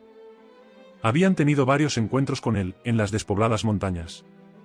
El muchacho siempre resultaba esquivo en todos los avistamientos que la gente hacía de él y sabía descender y escalar mejor que aquellos expertos, pues se arreglaba en aquel lugar para desaparecer a toda velocidad. En el tercer encuentro, lo encontraron en una cueva en mitad de una tormenta, cocinando un ave asada, con la piel llena de moretones y arañazos. Solo quería que lo dejaran tranquilo y que nadie hablara de aquel encuentro, especialmente con periodistas. Hacia fines del verano, Pax recibió una tarjeta que decía, en casa mañana a la noche. Baño caliente, por favor. Juan. En la primera oportunidad, tuve una larga charla con Juan sobre sus vacaciones. me sorprendió descubrir que no se negaba a hablar, y que aparentemente había superado aquella fase de tristeza incomunicable que tanto nos había preocupado. No creo haber comprendido todo lo que me dijo y me parece que calló muchas cosas pensando que yo no las entendería. Creo que trató de traducir sus verdaderos pensamientos a un lenguaje que me fuese inteligible, y que la traducción le parecía con todo muy imperfecta. Solo puedo transcribir sus declaraciones menos incomprensibles. 12. Juan me dijo que sentía el deseo de estar solo tras descubrir la fatalidad que le esperaba al Homo sapiens. Era como una larva que sintiera la proximidad de la disolución y la regeneración, y se protegiese a sí misma envolviéndose conscientemente en un capullo. En medio de la gente se sentía contaminado en su espíritu. Deseaba probarse que podía vivir solo, sin depender de la criatura primitiva que dominaba el planeta. Se fue a la parte más desierta del país, dejó su ropa y sus zapatos ocultos y echó a andar por el desierto en busca de comida y refugio. La primera noche se comió una rana cruda, y se alimentaba de plantas, hierbas y hongos. La tercera noche tuvo fiebre, tos y diarrea. Durante unos cuantos días permaneció acostado, enfermo. Aunque ya había preparado reservas previendo aquella eventualidad. Tras su convalecencia, y aún sintiéndose mal, fue descubierto por dos muchachos acompañados de un perro. Huyó de ellos tan rápido como pudo haciendo uso de toda su reserva de vitalidad, y cayó desmayado. Juan creía que había pasado al menos un día entero así. Trasladó su escondite, y luego pasó un tiempo buscando comida, ranas, lagartos, caracoles, huevos de pájaro y plantas. Pasó un tiempo al sol, recobrando fuerzas. Vio a un hombre en la distancia y decidió internarse más en el desierto. Los pies empezaron a dolerle mucho, y tuvo que fabricarse unos zapatos. El calzado no le duró mucho, se deshacía o se desgastaba. Finalmente dio con la cueva en la que le encontraron los alpinistas en su último encuentro. Allí, donde casi nadie podía llegar, Juan encontró ciervos, guacos, chochas y algunos cuervos. Deseaba cazar un ciervo, medir su fuerza. Se convirtió en un cazador primitivo. Preparó trampas para liebres y pájaros y no tardó en cazar su primera presa. Con los huesos fabricó minúsculas puntas de flecha. Construyó un arco y gracias a su enorme habilidad y paciencia, se aseguró caza suficiente para recuperar las fuerzas. Pasaba el tiempo cazando, construyendo trampas o cocinando. Todas las noches se envolvía en su lecho de hierbas y dormía, muerto de cansancio, pero en paz. Matar un ciervo se convirtió para Juan en un símbolo. Pensar en esa muerte despertaba en él sentimientos inusitados. Soñaba con ciervos, con su belleza, su poder y su rapidez. Ideaba, ordenaba y rechazaba todos los planes. Se encontró con el rey de la manada, un espécimen de 8 años con una poderosa cornamenta, no mucho después, frente a frente. Lo saludé desde el fondo de mi alma. Luego lo compadecí, pues era joven, y su destino estaba escrito, pero recordé que yo también era un condenado. Supe, de pronto, que nunca llegaría al final de mi juventud. Y me reí, por mí y por él.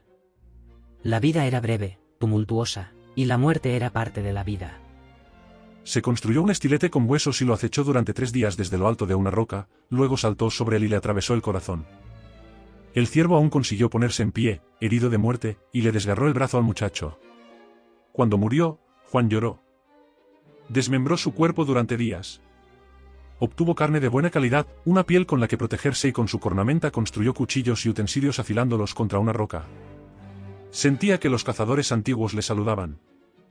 Era solo un niño, pero había conquistado el desierto. Su vida cambió a partir de ese momento. Ahora le era más fácil subsistir. Pudo dedicar más tiempo a pintar o tocar música con los caramillos que él mismo se construyó. Aceptaba y comprendía la naturaleza del páramo, el cielo y los picos. En aquella soledad se descubrió a sí mismo. Comprendí que era un ser único, mucho más consciente que los demás. Empecé a conocerme, y a descubrir en mí toda clase de capacidades nuevas y sutiles. Vi con excesiva claridad que el Homo sapiens era una raza salvaje que jamás me toleraría. Su actitud hacia la especie normal sufría un cambio profundo. Al huir al desierto lo dominaba el disgusto. Amaba irracionalmente a algunos de nosotros. Lo habíamos ensuciado y envenenado. Sus investigaciones en el mundo de los hombres habían sido devastadoras para una mente que, aunque superior, era aún excesivamente delicada y joven.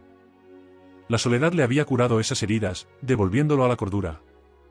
Admitía que el ser humano era superior a los animales, pero afirmaba, a la vez, que estaba condenado a ser siempre infiel a lo mejor de sí mismo. Descubrí toda clase de extraños poderes. Mediante una especie de telepatía, por ejemplo, podía hablar con Pax. Es verdad. Puedes preguntárselo. También podía, a veces, saber qué pensabas, aunque no eras capaz de recibir mis mensajes, ni de responderme. Y podía resucitar cualquier hecho de mi vida anterior. Los vivía nuevamente, con toda su intensidad, como si ocurriesen en ese instante. Y, de modo telepático, tuve casi la evidencia de no ser el único de mi especie en el mundo, de que había en realidad muchos como yo en diferentes países. El horror confuso que tanto me había atormentado se me reveló por primera vez en toda su verdad y belleza. Y comprendí que el periodo de mi ceguera había terminado. Me dije, ahora, con estos medios maravillosos, lograré al fin el progreso del espíritu. Le pregunté cuál era el fin de la verdadera vida del espíritu. Me temo que no puedo decírtelo, no podría decirlo en inglés ni en ningún otro idioma, y si pudiera, no lo comprenderías. Quizás podríamos decir, sin temor a equivocarnos, esto no es hacer nada especial, como milagros o buenas obras. Es hacer algo que está ahí, ante nosotros, y que debe hacerse. Y hacerlo no solo con habilidad sino también con gusto, y discriminación, y plena conciencia. 13. Juan pasó varias semanas en su hogar después de aquellas vacaciones, y todo el mundo opinó que las vacaciones le habían sentado bien. Se comportaba de forma muy amable, con Esteban, con Judy y con sus hermanos. También con su madre, con quien pasaba mucho tiempo. Iban juntos al teatro o a conciertos. Su relación se estrechó. El comportamiento de Juan fue tan normal en aquella época como el de cualquiera, excepto por algunos episodios no muy visibles, en los que, en medio de una conversación, se sobresaltaba de repente y miraba a su alrededor con interés. Cuando le pregunté sobre esos sobresaltos, me dijo: Es hora de que te lo diga. Aunque quizá no me creas. Estoy buscando gente parecida a mí y divido mi personalidad. Una parte no se separa de mi cuerpo y se comporta con toda corrección, pero la otra parte, mi yo esencial, sale a buscarlos. Me estiro, y los busco. Cuando me vuelvo a encoger, a veces me produce esos sobresaltos. Desde que volví a casa he estado mejorando la técnica para sintonizar a esa gente. Es mucho más difícil ponerse en contacto con la gente desconocida, y al principio aquellos a quienes yo buscaba eran todos desconocidos. Por otra parte, la gente de mi especie emite un ruido telepático más intenso que los demás. Le pregunté qué encontraba. Es mejor empezar por el principio. Te dije que cuando estaba en Escocia solía entrar en contacto telepático con gente, y que mucha de esa gente era rara, es decir, más parecida a mí que tú. Desde que volví a casa he estado mejorando la técnica para sintonizar a esa gente. Por desgracia, es mucho más fácil percibir el pensamiento de aquellos que uno conoce bien que el de los extraños. Mucho depende de la forma general de la mente, de la matriz donde se forman los pensamientos, por así decirlo. Para entrar en relación contigo o con Pax solo tengo que pensar en vosotros. Puedo así sondear tu conciencia actual, y si lo deseara, gran parte de las zonas más profundas de ti mismo. Sentí un estremecimiento. Mientras te hablaba, la mitad de tu mente oía, y la otra mitad pensaba en la pelea que tuviste anoche. Bueno, puede decirse que estuviste gritándome el asunto, pues mientras me oías pensabas todo el tiempo en él. Probablemente pronto aprenderás a cerrarme tu pensamiento.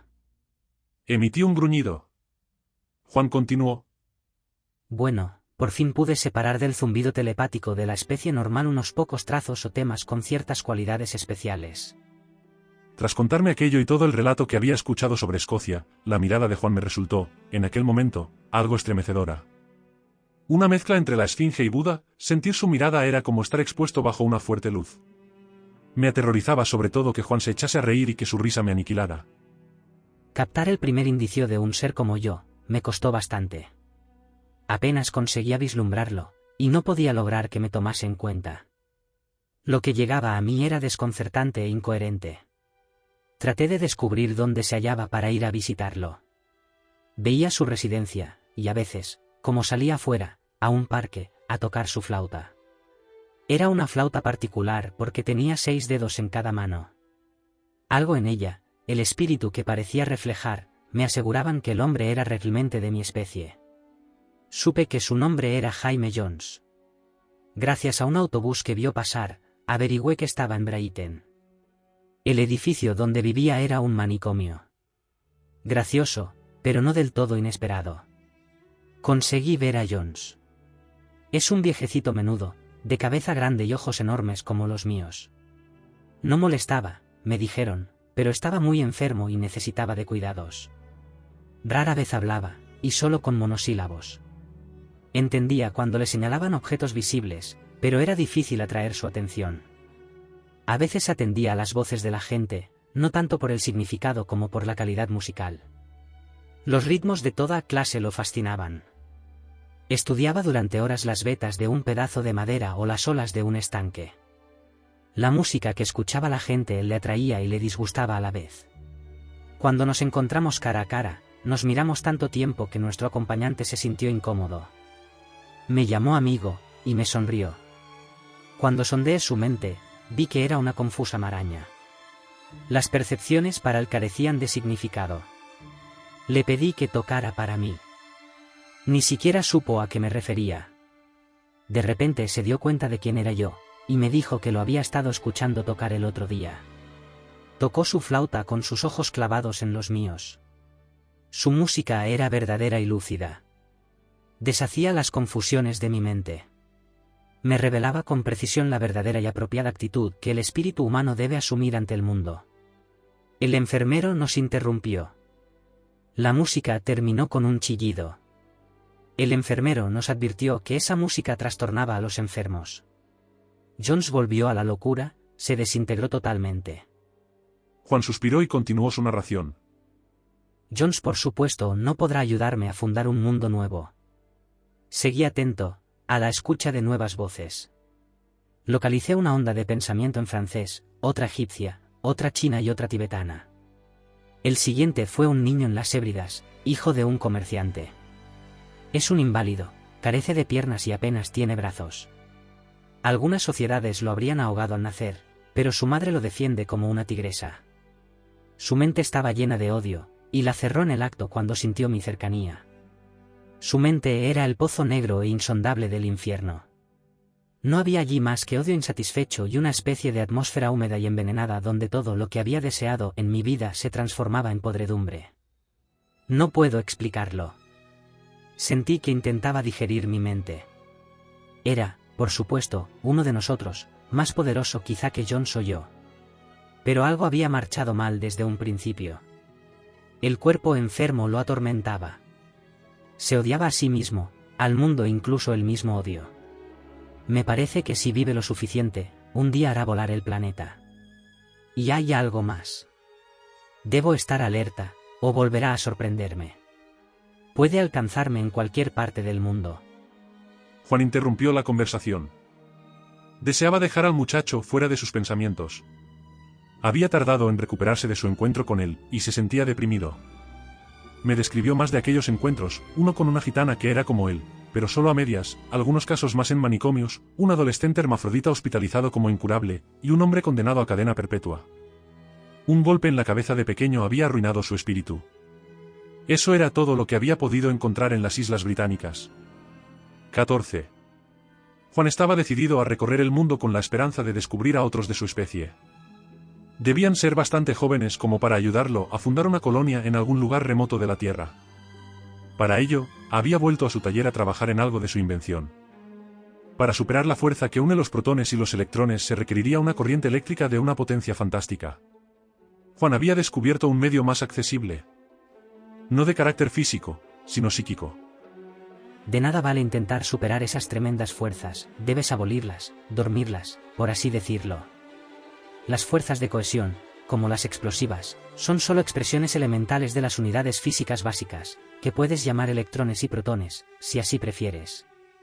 Mi método consiste en influir mentalmente sobre esos duendecillos, de modo que durante unos instantes aflojen sus lazos. Entonces se lanzan en salvaje libertad, y lo único que falta es conseguir que ese libre movimiento mueva tu máquina.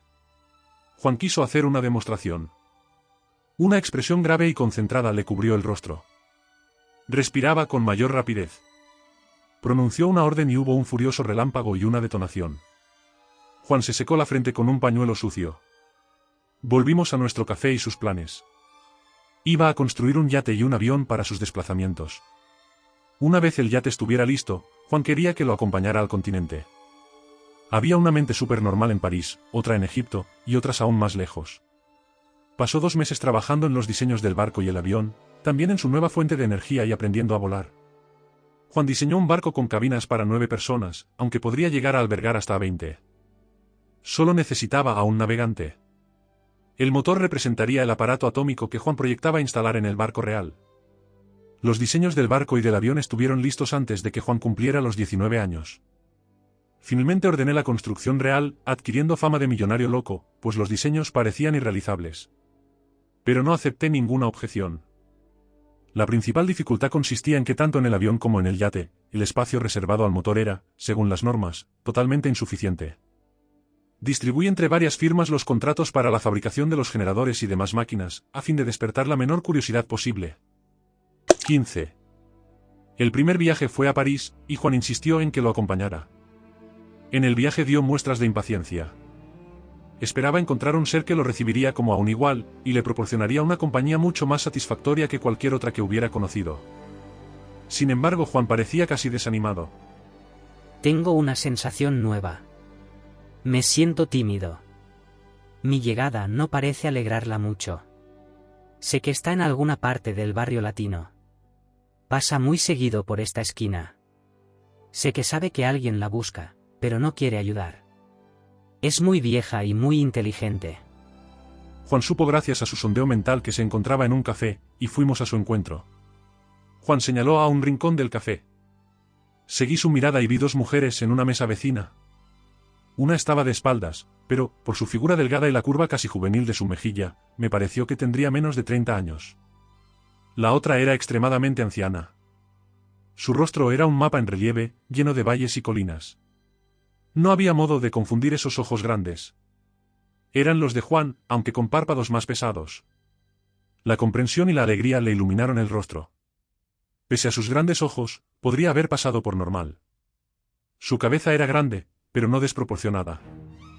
Desprendía una sensación de poder latente y lejano, y en ella se confundían lo infantil con lo maduro. Me faltaba la habilidad para describirla. Era distinta, única, y un símbolo viviente de la feminidad. Juan y ella se miraban en completo silencio. Nos pidió que nos sentáramos. Su nombre era Jacqueline Castagnet. La anciana era Madame Lemaitre, y nos miraba con hostilidad y resignación. Supuse al principio que eran madre e hija, más tarde me revelaron que había acertado y también equivocado. Después de un rato de conversación entre Juan y Jacqueline, donde cambiaron 2 veces de idioma, la anciana interrumpió la charla porque debían acudir a una cita. Las mujeres se marcharon y nos quedamos solos. Quería contarme muchas cosas sin que la anciana se enterara, de modo que me habló con las palabras al revés, de atrás hacia adelante. Te diré lo esencial. La anciana es su hija, pero no lo sabe. Jacqueline se casó con un hombre llamado Cacé hace 83 años, y lo dejó cuando su hija tenía 4. Hace poco encontró a la anciana, supo que era su hija, y se relacionó con ella. La historia de Jacqueline era muy extensa, y merecería un libro aparte para ser contada. Haré aquí un breve resumen de lo que Juan me contó sobre ella. Sus padres eran campesinos, se desarrolló en un ambiente rural, tan despacio como Juan. A los 19 años, aún era una adolescente. Decidió con sus habilidades convertirse en una reina entre las mujeres. Observó a las mujeres más destacables que pasaban por su rincón del mundo en sus viajes a París. Sus padres la comprometieron con un granjero vecino, pero huyó de él.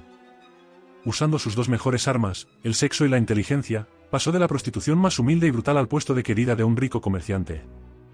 A los 35 años se enamoró por primera vez de un joven artista, y renegó de su trabajo. Vivió durante meses con aquel artista hasta que comprendió que se había unido a un hombre apenas superior a un mono. Aquel amor se envileció. Lo quería genuinamente, pero como una soltera aficionada a la caza quiere a su caballo. No podía ser un verdadero compañero espiritual. Jacqueline, que demostraba incluso más habilidad para la pintura que su profesional pareja, empezó a despertar en él un reprimido disgusto. Ambos acabaron por desear la independencia, pero la relación afectó el espíritu juvenil de Jacqueline. Volvió a ella la necesidad de afirmarse, con la muerte del artista. Pasó unos años sola. A los 40, en los comienzos de su juventud, volvió a obsesionarse con el poder y el lujo, y para vencer aquella obsesión se hizo monja, aunque no creía en las doctrinas de la Iglesia. Su presencia en el convento causó tal disturbio que la institución acabó por disolverse, y Jacqueline volvió a su vocación anterior. No obstante, Su experiencia en el convento le hizo ver una nueva faceta espiritual del alma humana que le sirvió de cara a su vocación. Muchos hombres necesitaban más que un consuelo físico. Buscó discípulas y las adoctrinó para que hicieran lo que ella hacía, pero ninguna llegaba a su nivel. Se casó con un príncipe ruso, aunque no lo quería. Podría haberlo puesto en el trono, pero volvió a ella de nuevo el horror, huyó y volvió a París. A sus envejecidos conocidos les dijo que era sobrina de Jacqueline, dado que ella conservaba la misma apariencia. Con el tiempo, pensó que no era fértil, y abandonó toda precaución. Se quedó embarazada y decidió acceder a la propuesta de uno de sus clientes, un joven abogado. Con 80 años, después de un embarazo de 11 meses que casi le costó la vida, dio a luz a una hija. Le dedicó 4 años de atención a su marido, el abogado, y después huyó. Volvió a tener más matrimonios, pero no más hijos durante los 2/3 finales del siglo XIX. Juan me dijo que creía que ella podía evitar la concepción a voluntad. No puedo ayudarla y no me quiere ayudar. Fue buena y dulce conmigo. Afirma que nunca ha encontrado a nadie como yo, y que hubiese querido conocerme hace 100 años. Dice que mi obra será magnífica. Pero, en realidad, piensa que solo es una aventura de estudiantes. 16. Juan sabía desde hacía mucho que una mente extraordinaria se ocultaba en alguna parte del Levante o el delta del Nilo. De Turquía fuimos a Alejandría, y después de algunas investigaciones, nos trasladamos a Portset. Pasamos allí varias semanas. Aproveché para hacer turismo mientras Juan se mantenía ocupado con sus investigaciones. Aprovechaba todo aquel tiempo ocioso haciendo visitas, jugando al tenis, con pasajeros amoríos o en la playa. Un día, Juan me explicó por qué le costaba tanto encontrar a su semejante allí. El hombre que buscaba se llamaba Adlan. Murió hace 35 años. Había intentado otras veces comunicarse conmigo, y al principio no comprendí. Al fin consiguió mostrarme lo que veía, y noté que los barcos del puerto eran pequeños y de vela. El edificio de la compañía del canal no estaba en su sitio. Todo esto me excitaba sobremanera. Me llevó largo tiempo trasladarme al pasado. Juan me explicó que había tenido que trasladar su mente a la de un hombre inglés de mediana edad del pasado, armador de barcos. Gracias a ese punto de apoyo, Juan había podido encontrarlo. Adlan era un barquero nativo, viejo y pobre. Su cabeza gigantesca estaba coronada con un fez de tamaño ridículo. Juan, mirando la escena a través de aquel inglés, hablaba telepáticamente con Adlan mientras él remaba en el año 1896. Adlan afirmaba tener 384 años de edad. Su vida, como se comprenderá, abarcaba muchos eventos y sucesos históricos, pero este no es el lugar para hacer ese relato. Adlan se consideraba a sí mismo un espíritu contemplativo, que había trascendido el tiempo y sondeaba el futuro en busca de las hazañas que Juan u otros como él acabarían por realizar y que seguramente cambiarían el mundo. No podía ayudarle en ningún sentido, y al poco, dejó de entablar comunicación con él. Su espíritu planeaba descansar de la contemplación muy pronto, y morir definitivamente. 17. La visita a Egipto, a pesar de Adlan, no fue del todo infructuosa. Gracias a que Adlan se había comunicado con un chico contemporáneo nuestro, al que habló de Juan, otro de sus semejantes pudo encontrarse con él. Se trataba de un muchacho de nombre N.G. que apareció en nuestro hotel al final de nuestra visita. N.G. usaba un caftán azul y un pequeño fez, parecía un chico de 8 años, aunque en realidad tenía 13. Su rostro era una monstruosidad, tenía una mezcla negroide y semita, con reminiscencias mongólicas, y el tono de su piel era casi rojo oscuro. Su ojo derecho, enorme y negro, armonizaba con su cutis, pero el izquierdo, más pequeño, era azul. Los labios gruesos se le torcían frecuentemente en una sonrisa que revelaba 3 dientecitos arriba y uno abajo. El resto de la dentadura no había salido todavía. Prepararlo para el viaje fue una ardua tarea. Le lavamos con agua y jabón, le dimos con insecticida, y Juan tuvo que operarle para cortar unas heridas putrefactas que cubrían sus piernas. Ya hablaba inglés, aunque con un extraño acento. Al llegar a Londres, lo había perdido y podría haberse hecho pasar por nativo. Le enseñamos las costumbres y los modales europeos. Eso significó decirle muchas cosas que no debía hacer, como sonarse los mocos en público con la mano, coger la carne y verduras con la mano, hacer sus necesidades en cualquier lugar, ni aparecer desnudo en público. Tampoco debía exhibir su inteligencia, ni mirar fijamente a nadie. También debía vencer el impulso de gastar bromas pesadas. Al llegar a Inglaterra se instaló en casa de los Wainwright. Le teñimos el pelo de negro y le pusimos gafas oscuras. Aprendía muy rápido y asimilaba todo lo que veía con la misma eficacia que Juan, pese a que había vivido casi 14 años en la selva. Poco después de llegar, había desmontado la motocicleta de Juan, y la había vuelto a montar, pieza a pieza. Juan le encargó todas las tareas de ingeniería a él, las del barco, y las de la posterior colonia, dado que su atención iba a estar dedicada a tareas más importantes. No fue el único supernormal que apareció. Poco después llegó una chica que Juan había encontrado con sus poderes en Moscú, su nombre era Lo. Tomó un navío soviético y llegó a un puerto inglés. Como en anteriores casos, parecía más joven de lo que en realidad era. Tenía el aspecto de una niña, pero había cumplido 17 años. A primera vista era mucho más normal que Juan O.N.G. Gunko. Los altos pómulos, los ojos hundidos, aunque grandes, delataban su origen asiático. La nariz ancha y chata, el cutis decididamente amarillo.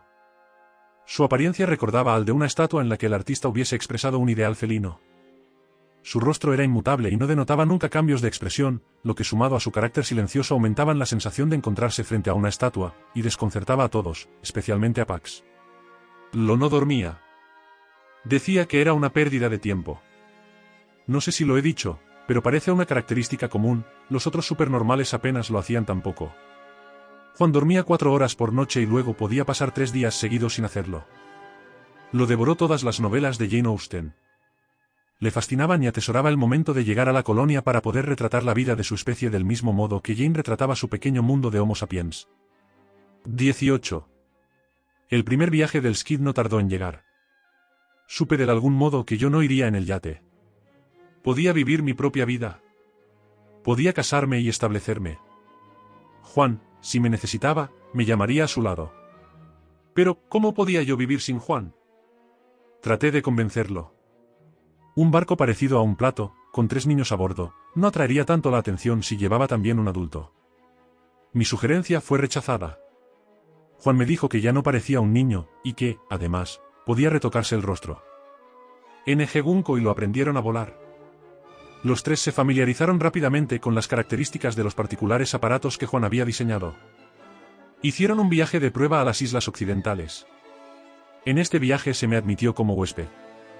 La experiencia bastó para quitarme todo deseo de un viaje más largo.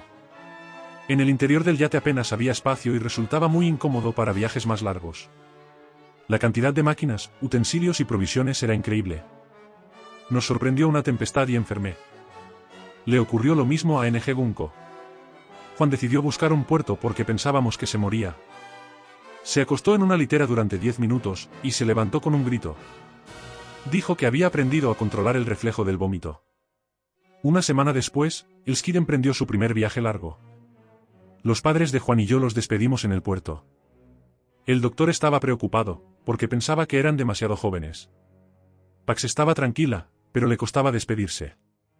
Lo que sé sobre el viaje es gracias a las lacónicas cartas de Juan, y la conversación que tuvimos después.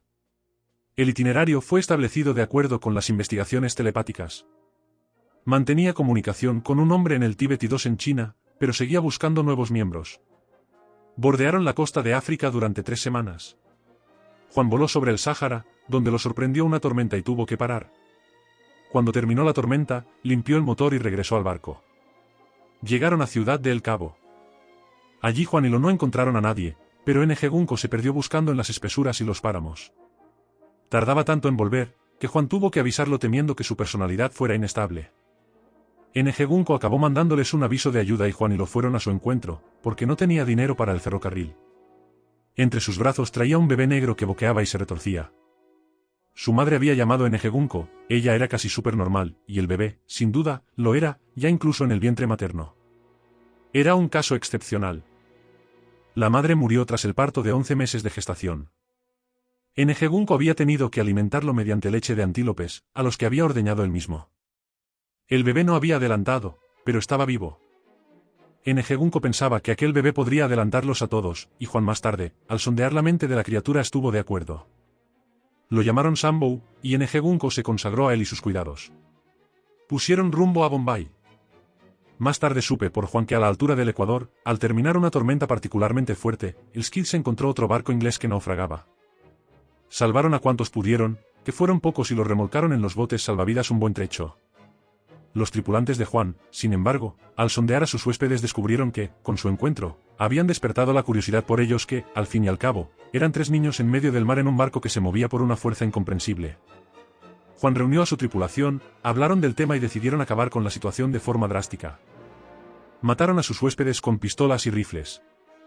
Evidentemente, me sobrecogí con aquella idea y se lo reproché agriamente a Juan, que me habló con voz calmada. Para tu especie, ocupada solo en fines quiméricos, lo que hicimos es un crimen. Hoy, en efecto, el hombre debe preferir la muerte antes que matar a sus semejantes.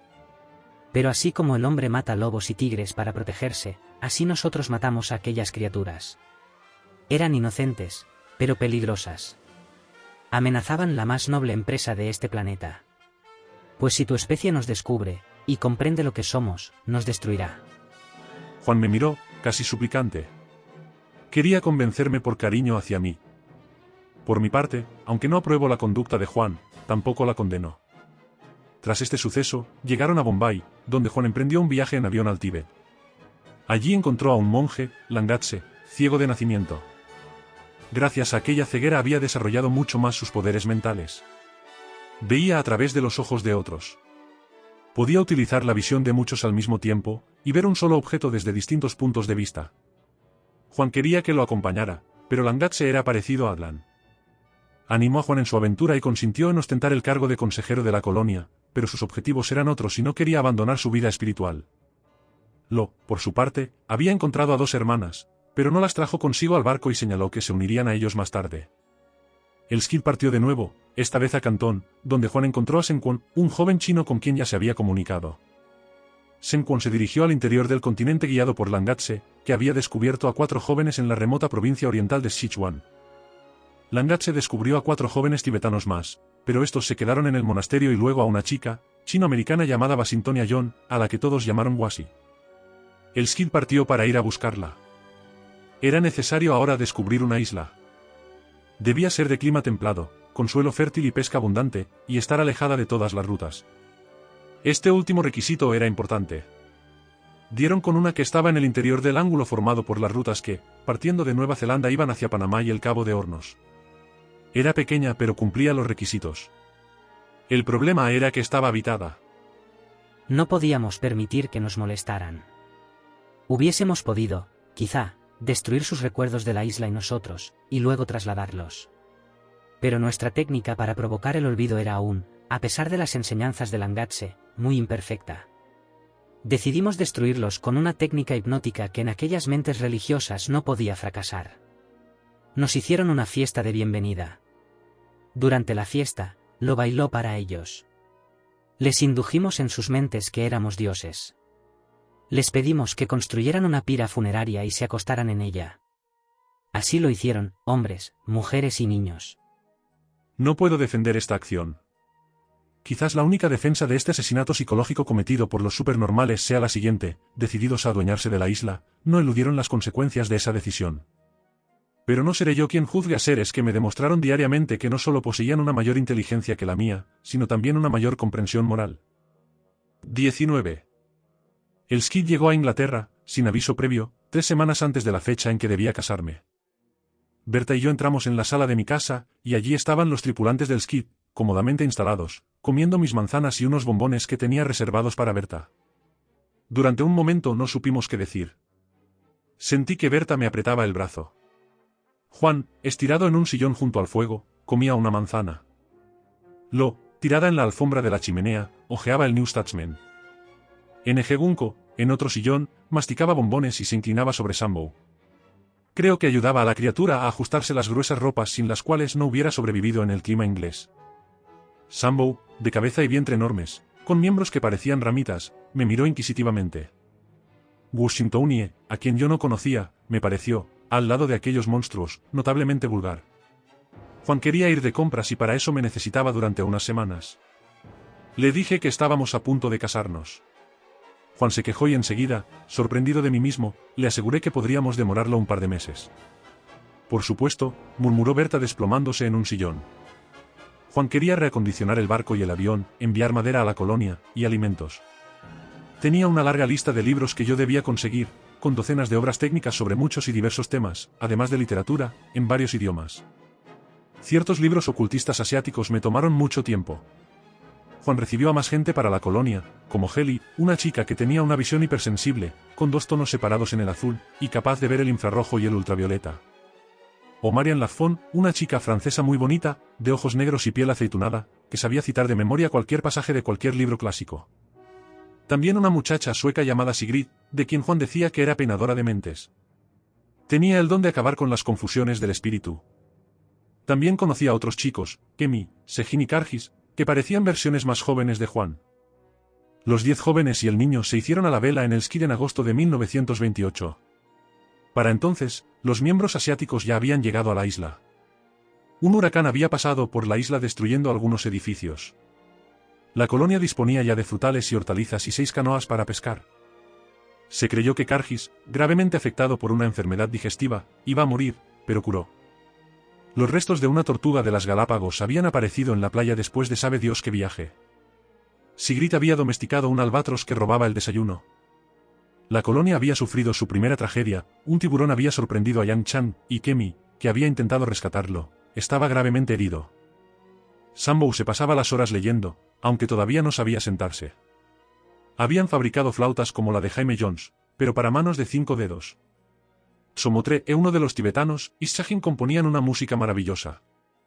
Lo había operado con éxito a Heli de apendicitis aguda, y, después de trabajar duramente en ciertos experimentos de embriología, había vuelto a caer en una de sus terribles pesadillas. Marianne y Senkuo vivían ahora en un lugar solitario de la isla, porque deseaban estar solos un tiempo. Washi, que odiaba a Lanke e una muchacha tibetana, por haberle robado el corazón de Shajin, había querido matarla y suicidarse luego. Sigrid, a pesar de su paciencia, no podía curar a Washi y parecía agotada. La influencia telepática de Langat se curaba desde lejos a las 2 jóvenes. El edificio de la biblioteca había sido concluido, e iniciaban la construcción del observatorio. Somotre y Lanke, evidentemente los telépatas más expertos, comunicaban diariamente a la colonia las noticias del mundo. Los más adelantados, se ejercitaban mentalmente bajo la dirección de Langatse. Un grave temblor de tierra había hundido la isla medio metro, y se habían visto obligados a fortalecer los muelles. El Skid estaba preparado para un éxodo de emergencia. Los meses se convirtieron en años, y las cartas de Juan se hicieron más breves y menos frecuentes. Vivía absorbido por los asuntos de la colonia. En el verano de 1932 recibí una larga carta de Juan. Me pedía que fuese a la isla lo antes posible. El fin se acercaba, de algún modo lo sabía, y Juan quería que yo escribiera esa biografía con la cual le amenazaba. Para entonces yo era periodista libre y Berta y yo esperábamos nuestro primer hijo. Por supuesto, acudí a la llamada de Juan, pero antes de partir pasé a ver a sus padres. Pax me advirtió que ya sabía de mi visita, porque se comunicaba mentalmente con Juan. 20. A mi llegada a Valparaíso me esperaba el Skid, tripulado por N.G. Gunko y Kemi. Los dos parecían tener prisa por hacerse a la mar. Les pregunté si los esperaba algo urgente en la colonia. Me dijeron que quizás no les quedaba ni un año de vida, amaban su isla y a sus amigos y anhelaban volver a casa. A 60 kilómetros de la isla, Kemi advirtió que en la isla estaban usando el desviador, un invento que había instalado en la isla para confundir las brújulas magnéticas, lo cual quería decir que un barco había pasado cerca de su hogar. Juan saltó a bordo para saludarme. Me quedé mudo. Se había convertido en un joven deslumbrante, al menos para mis ojos fieles. Poseía una firmeza y una dignidad nuevas. Su rostro, tostado por el sol, era duro y terso como una avellana. El cuerpo parecía un roble tallado y lustrado. El cabello era de un blanco enceguecedor. Mi vida en la colonia me inspiraba algún temor. Pensaba que me sentiría de más, perdido como un perro en una reunión de intelectuales. Pero la recepción me animó. Los más jóvenes, despreocupados y alegres, me recibieron como a un tío cuya habilidad especial es hacerse el tonto. Me sentí como en una isla habitada por duendes. Esta impresión se debía principalmente a las enormes cabezas, los ojos como lupas y las manos desproporcionadamente grandes. El primer día, Juan me llevó a conocer la colonia. Visitamos ante todo la fábrica del muelle. Dentro del edificio encontramos a N.G. Gunko, cubierto de sudor, y echando arena o quizás barro seco en una especie de horno. Juan me explicó cómo generaban energía quemando materia, que movía unas dinamos para convertir la energía eléctrica en mecánica. Visitamos después el laboratorio, varios edificios de madera, apartados de la colonia. El lugar se parecía bastante a un laboratorio común donde estudiaban física, y sobre todo, biología. La biblioteca y sala de reuniones era un edificio hermoso y sólido, pero pequeño. Casi todos los libros se amontonaban aún en unas construcciones de madera. Pero en los estantes estaban ya los de mayor importancia. Salimos del edificio y atravesamos una huerta donde trabajaban algunos jóvenes. Cruzamos luego el valle que separaba las dos montañas. Vi allí plantaciones de maíz, naranjos enanos y pomelos. En la cima de la montaña Juan me mostró el inconcluso observatorio. Habían tenido que dejarlo sin terminar porque se les acababa el tiempo. Uno de los rasgos más desconcertantes de la vida de la isla era que la mayor parte de las conversaciones se desarrollaba telepáticamente. El lenguaje oral, me parece, estaba atrofiándose. Pero en la isla ocurrían acontecimientos mucho más extraños. Por ejemplo, una noche, 3 días después de mi llegada, los colonos se reunieron en el salón. Juan explicó que esas reuniones se realizaban cada 12 días para estudiar las relaciones del grupo con el universo. Me pidieron que fuera a la reunión, pero si me aburría podía retirarme. Allí presencié como una terrible inmovilidad se apoderó del grupo. No solo cesaron los gestos, sino también esos movimientos casi imperceptibles que indican la presencia de la vida. Me pareció estar en una sala de estatuas. Los ojos dejaron de mirarme. Las jóvenes mentes aladas habían emprendido vuelo y se perdían en la distancia. Luego Chomotre, un tibetano sin cuello, sacó un clavecín y comenzó a tocar una música muy desagradable. Lo y Sejin bailaron en medio de la sala y la música adquirió una forma más definida. Le pedí a Juan que me explicase qué había ocurrido en la reunión. Ante todo, me dijo, habían estudiado sus propios fines. Exploramos el tiempo. Adquirimos así una especie de conciencia astronómica. A veces vislumbramos miríadas de mundos, y lejanas estrellas, y nebulosas. Y también nuestra muerte, y otras cosas que no puedo decirte. La vida en la isla no era solo esa exaltada actividad colectiva. Los trabajos prácticos tenían también su importancia. La producción de comida y energía necesitaban una atención constante. Los trabajos manuales no eran obligatorios. Había asuntos más importantes, como la lectura y las investigaciones científicas relacionadas con la especie inferior. De todo esto se ocupaban sobre todo los jóvenes. Los mayores preferían estudiar los atributos físicos y mentales de su propia especie, y en particular el problema de la reproducción. Estudiaban cómo obtener descendencia que fuera al mismo tiempo viable y supernormal, pero continuaron sobre todo en un nivel teórico. Habían usado a nativos de la Polinesia para aquellos fines, y habían criado 38 embriones, que Juan me mostró en el laboratorio. En la isla se permitían las relaciones sexuales, pero no abundaban demasiado entre los jóvenes. Entre los miembros mayores, las uniones eran más serias. Como la concepción dependía en ellos de la voluntad, no había en esas uniones dificultades de orden práctico. La tensión emocional, en cambio, era muy alta. Después de un tiempo de promiscuidad las parejas se estabilizaron gradualmente. A pesar de estos emparejamientos permanentes, había muchas uniones fugaces que no parecían quebrar las relaciones más serias. Aunque pueda parecer un ambiente muy promiscuo, el acto sexual era un hecho raro, aunque toda la vida de la colonia parecía estar envuelta, podría decirse, por una aureola de erotismo. Juan y Lo estaban enamorados. Juan me lo reconoció con cierta vergüenza adolescente, pero de algún modo, no estaban preparados para estar juntos. Si tuvieran por delante muchos años, probablemente podrían llegar a darse lo mejor de sí mismos, pero en ese momento, aún no estaban preparados. Pasaré a narrar los hechos que condujeron a la destrucción de la colonia y a la muerte de todos sus miembros. 21.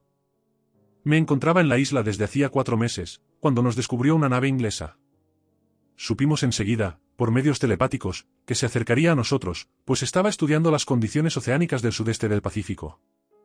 Sabíamos también que contaba con una brújula giroscópica y sería difícil desviarla. La nave dio algún rodeo pero al final se acercó a la isla. Una lancha se alejó del barco para desembarcar. Un oficial y 3 hombres descendieron a tierra. Dieron un paseo por la playa y se volvieron, pero uno de ellos encontró una de mis colillas. Me decidí a salir de los arbustos desde donde los espiábamos Juan y yo, y me hice pasar por un náufrago que había fumado el último de sus cigarrillos. Por desgracia, no pude improvisar bien mi papel, ya que tenía el pelo y las uñas recortadas y cuidadas y la ropa casi intacta. Al final confesé, y la gente del barco descubrió la colonia. En el muelle, Juan y el resto de la colonia tras él, los estaban esperando. Juan se ofreció a enseñarles la isla y sus instalaciones. El comandante pasaba de la incredulidad a la perplejidad al ver la fábrica y el extraño barco que tenían los colonos. El comandante le dijo a Juan que escribiría un informe alabando a los colonos. La lancha partió y Juan me explicó que no podrían redactar un informe plausible debido al tratamiento psicológico que les habían hecho. Pero este es el principio del fin. El tratamiento no ha sido completo, ni ha alcanzado a todos los tripulantes. Algo se sabrá y despertará la curiosidad de tu especie. Durante 3 meses, la vida en la isla siguió su curso. Pero era una vida distinta. La certeza del fin próximo dio a las relaciones personales y a la actividad social una intensidad mayor. El programa de actividades cambió considerablemente. Los trabajos que no pudieran concluirse en un plazo de pocos meses fueron abandonados. La colonia tenía, me recordaron, 2 fines importantes: ayudar a construir el mundo y desarrollar un culto inteligente. La actividad práctica había creado algo hermoso, aunque efímero, un microcosmos, un mundo en pequeño. Pero el intento más ambicioso de esta actividad, la creación de una nueva especie, no podría realizarse. Debían concentrarse, por lo tanto, en el segundo objetivo, una concepción del universo precisa y apasionada, y una exaltación de los valores supremos. Con ayuda del Angat se podrían realizar algo definido. Aunque la meta parecía lejana, algunos de los colonos ya la había vislumbrado. La experiencia práctica y una activa conciencia del destino les permitirían, me dijeron, ofrecer al espíritu universal, en un plazo de pocos meses, un don precioso y raro, que ni el mismo Langatse, solo impedido, podía concebir. Y a eso se dedicaron en aquellos meses restantes principalmente. Una noche, Chargut, el vigía telepático del puerto, informó que un crucero británico estaba buscando una isla misteriosa. Esta había arruinado, de algún modo, la salud mental de los tripulantes del Viking. Una semana después, el barco consiguió alcanzar el puerto, y los colonos no se escondieron. Juan recibió a los visitantes en el muelle, y se reunió con el teniente y luego con el comandante, que decían representar a toda la armada británica. El crucero permaneció algunos días en la isla, y el comandante pasó gran parte del tiempo en tierra. Su primer acto oficial fue anexar la isla al Imperio Británico. Solo el comandante, que era persona razonable e inteligente, pudo llevarse de la isla un recuerdo personal y claro. A los demás visitantes se les inculcó una imagen apropiada de la isla, de acuerdo con sus temperamentos. Algunos, naturalmente, eran impermeables a esa clase de sugerencias, pero la mayor parte quedó bien impresionada. El crucero partió. Seguimos los sucesos de a bordo con gran interés. Somotre, Chargut y Lanke informaron que en algunos hombres los recuerdos de la isla se borraban rápidamente. Aquellos que habían escapado al tratamiento estaban también confundidos, pero recordaban bastante como para ser peligrosos. El comandante se había dirigido a la tripulación ordenando que nadie hablase en tierra de las últimas experiencias. Semanas después, los telépatas recogieron unas historias fantásticas. Un diario extranjero había hablado de una colonia de niños, inmorales y comunistas, en una isla británica del Pacífico. Los servicios secretos de varias naciones investigaban la noticia. El gobierno soviético había reunido una numerosa documentación y quería molestar a Inglaterra enviando una expedición a la isla. La visita del segundo crucero fue mucho peor. El comandante de esta expedición era de carácter intransigente y ordenó a todos los habitantes de la colonia que subieran al barco. Juan le dijo que eso no ocurriría y le dijo que si tocaba a alguien, caería muerto. Así ocurrió con Chargut, que al tocarlo, se derrumbó y luego con Sigrid, que se despidió de su compañero Kargis con una sonrisa, y al tocarla a los marineros, cayó desplomada en sus brazos. El comandante, tras 2 bajas, detuvo la operación y fue a consultar con el almirantazgo. Esa noche, quemaron los cadáveres de los 2 caídos en la playa. Las emociones de tristeza se habían reprimido o asimilado tan rápido que nadie derramó una lágrima. La colonia, sin duda, sería disuelta, pero sus miembros podrían volver a sus respectivos países, e iniciar una vida larga y fecunda. Juan sacudió la cabeza y replicó: No puedo explicártelo. Podría decirte que somos ahora un solo cuerpo. Si nos separásemos, no podríamos vivir. Y aunque hiciésemos como tú dices, y volviésemos al mundo de tu especie, nos espiarían, nos vigilarían, nos perseguirían. Nuestros mismos ideales nos invitan a morir. Pero aún no estamos preparados. Retardaremos un poco el fin para poder concluir nuestra tarea. Después de aquello, la colonia se reunió cuando N.G. Gunko anunció que había desarrollado un arma nueva. Discutieron el asunto y se decidió que se instalaría para que los colonos pudieran defenderse. Ciertas piezas de fundición y acero deberían encargarse secretamente en Japón o los Estados Unidos de América. El arma era capaz de lanzar un rayo muy energético a cualquier avión o barco en un radio de 60 kilómetros de la isla y se instalaría en la parte más alta. Todos acordaron que el invento podría ser eficaz. Sin embargo, Sen Kuo hizo un discurso pacifista, donde desarrolló un posible conflicto de los colonos a una escala mundial en el tiempo y rechazó la idea de la lucha por convertirse en un gran gasto energético y de esfuerzo que les arrebataría sus mejores años dentro del desarrollo de sus objetivos prioritarios. Al día siguiente se celebró una reunión que duró varias horas. Supe más tarde que todos, incluso Junco y Juan, habían aceptado con satisfacción el punto de vista de Senkuo. La segunda expedición se marchó, con muchos de sus tripulantes confundidos o con amnesia. Las investigaciones telepáticas, no obstante, arrojaron nueva información sobre la situación. De un modo vago y subconsciente, el Homo sapiens empezó a comprender que su supremacía estaba amenazada. Después de más indagaciones, tímidas visitas a la isla y confusos informes, las potencias del mundo crearon una coalición para resolver el misterio alrededor de la colonia. Así aparecieron 6 barcos. Exhibían las banderas de Gran Bretaña, Francia, Estados Unidos de Norteamérica, Holanda, Japón y Rusia. La flota lanzó sus lanchas al agua y se reunió en el puerto. Juan los recibió en el muelle. Los embajadores encontraron muy difícil poder hablar y expresar sus órdenes al desembarcar. Juan los reunió y les explicó el fin de la colonia y su aventura, evitando los detalles acerca de sus rarezas y diferencias biológicas. Mientras Juan hablaba de sus nobles ideales, los invitados fueron sometidos a un tratamiento mental, de modo que pronto se encontraron próximos al espíritu que aquellos colonos representaban. El vino circuló entre los invitados y todos bebieron, excepto el emisario japonés que de algún modo parecía resistir todos los esfuerzos mentales de Juan y sus amigos. Juan me dijo más tarde que pensaba que quizás aquel hombre había sido influido por el niño de las Hébridas. El japonés trató de convencer a sus compañeros de que aquellos jóvenes los estaban engañando y alterando y que eran demonios. Pese a todo, el acuerdo fue que los isleños serían dejados en paz. Todos volverían a recibir órdenes. Las naves levantaron anclas y se marcharon. 22. Juan no creía que la colonia pudiera salvarse. No obstante, solo necesitaban 3 meses más y los trabajos quedarían concluidos. Había que completar cierto informe científico dirigido a la especie común y un documento redactado por Juan que contenía la historia del cosmos. Por mi parte, había llegado la hora de partir. Si te quedas más tiempo, morirás con nosotros, y nuestros informes se perderán. Poco nos importa que se salven o no, pero es posible que los miembros más esclarecidos de tu especie encuentren en ellos algo de interés. Será mejor que no los publiques por ahora. Espera a que los gobiernos nos olviden. Mientras tanto, si quieres, puedes redactar la famosa biografía. Como obra de ficción, naturalmente, pues nadie creerá en ella. Cargaron las cajas de documentos en el skid junto con mis maletas y me despedí de todos los miembros de la colonia que quedaban, uno por uno. Las últimas palabras de Juan fueron: Di en tu biografía que te he querido mucho. Sé muy poco del fin de la colonia. Anduve por los mares del sur durante un tiempo recopilando informaciones sobre la isla y la colonia, y finalmente encontré un hombre que me habló del tema mediando varias botellas de ron. Había formado parte de un grupo de asesinos que había atacado la isla poco después. Se había advertido a los asesinos que no corrieran riesgos. El enemigo, a pesar de su aspecto, era diabólicamente astuto. Las ametralladoras podían ser útiles.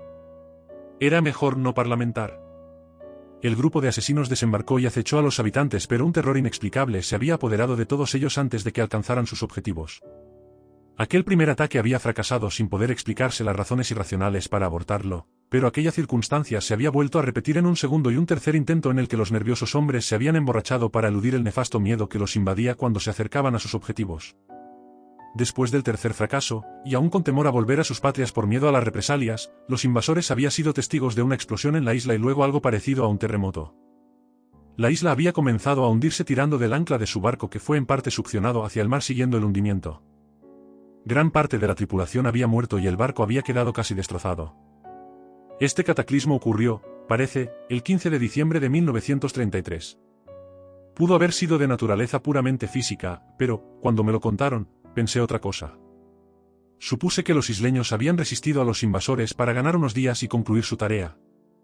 O llevarla, por lo menos, a la mayor altura posible.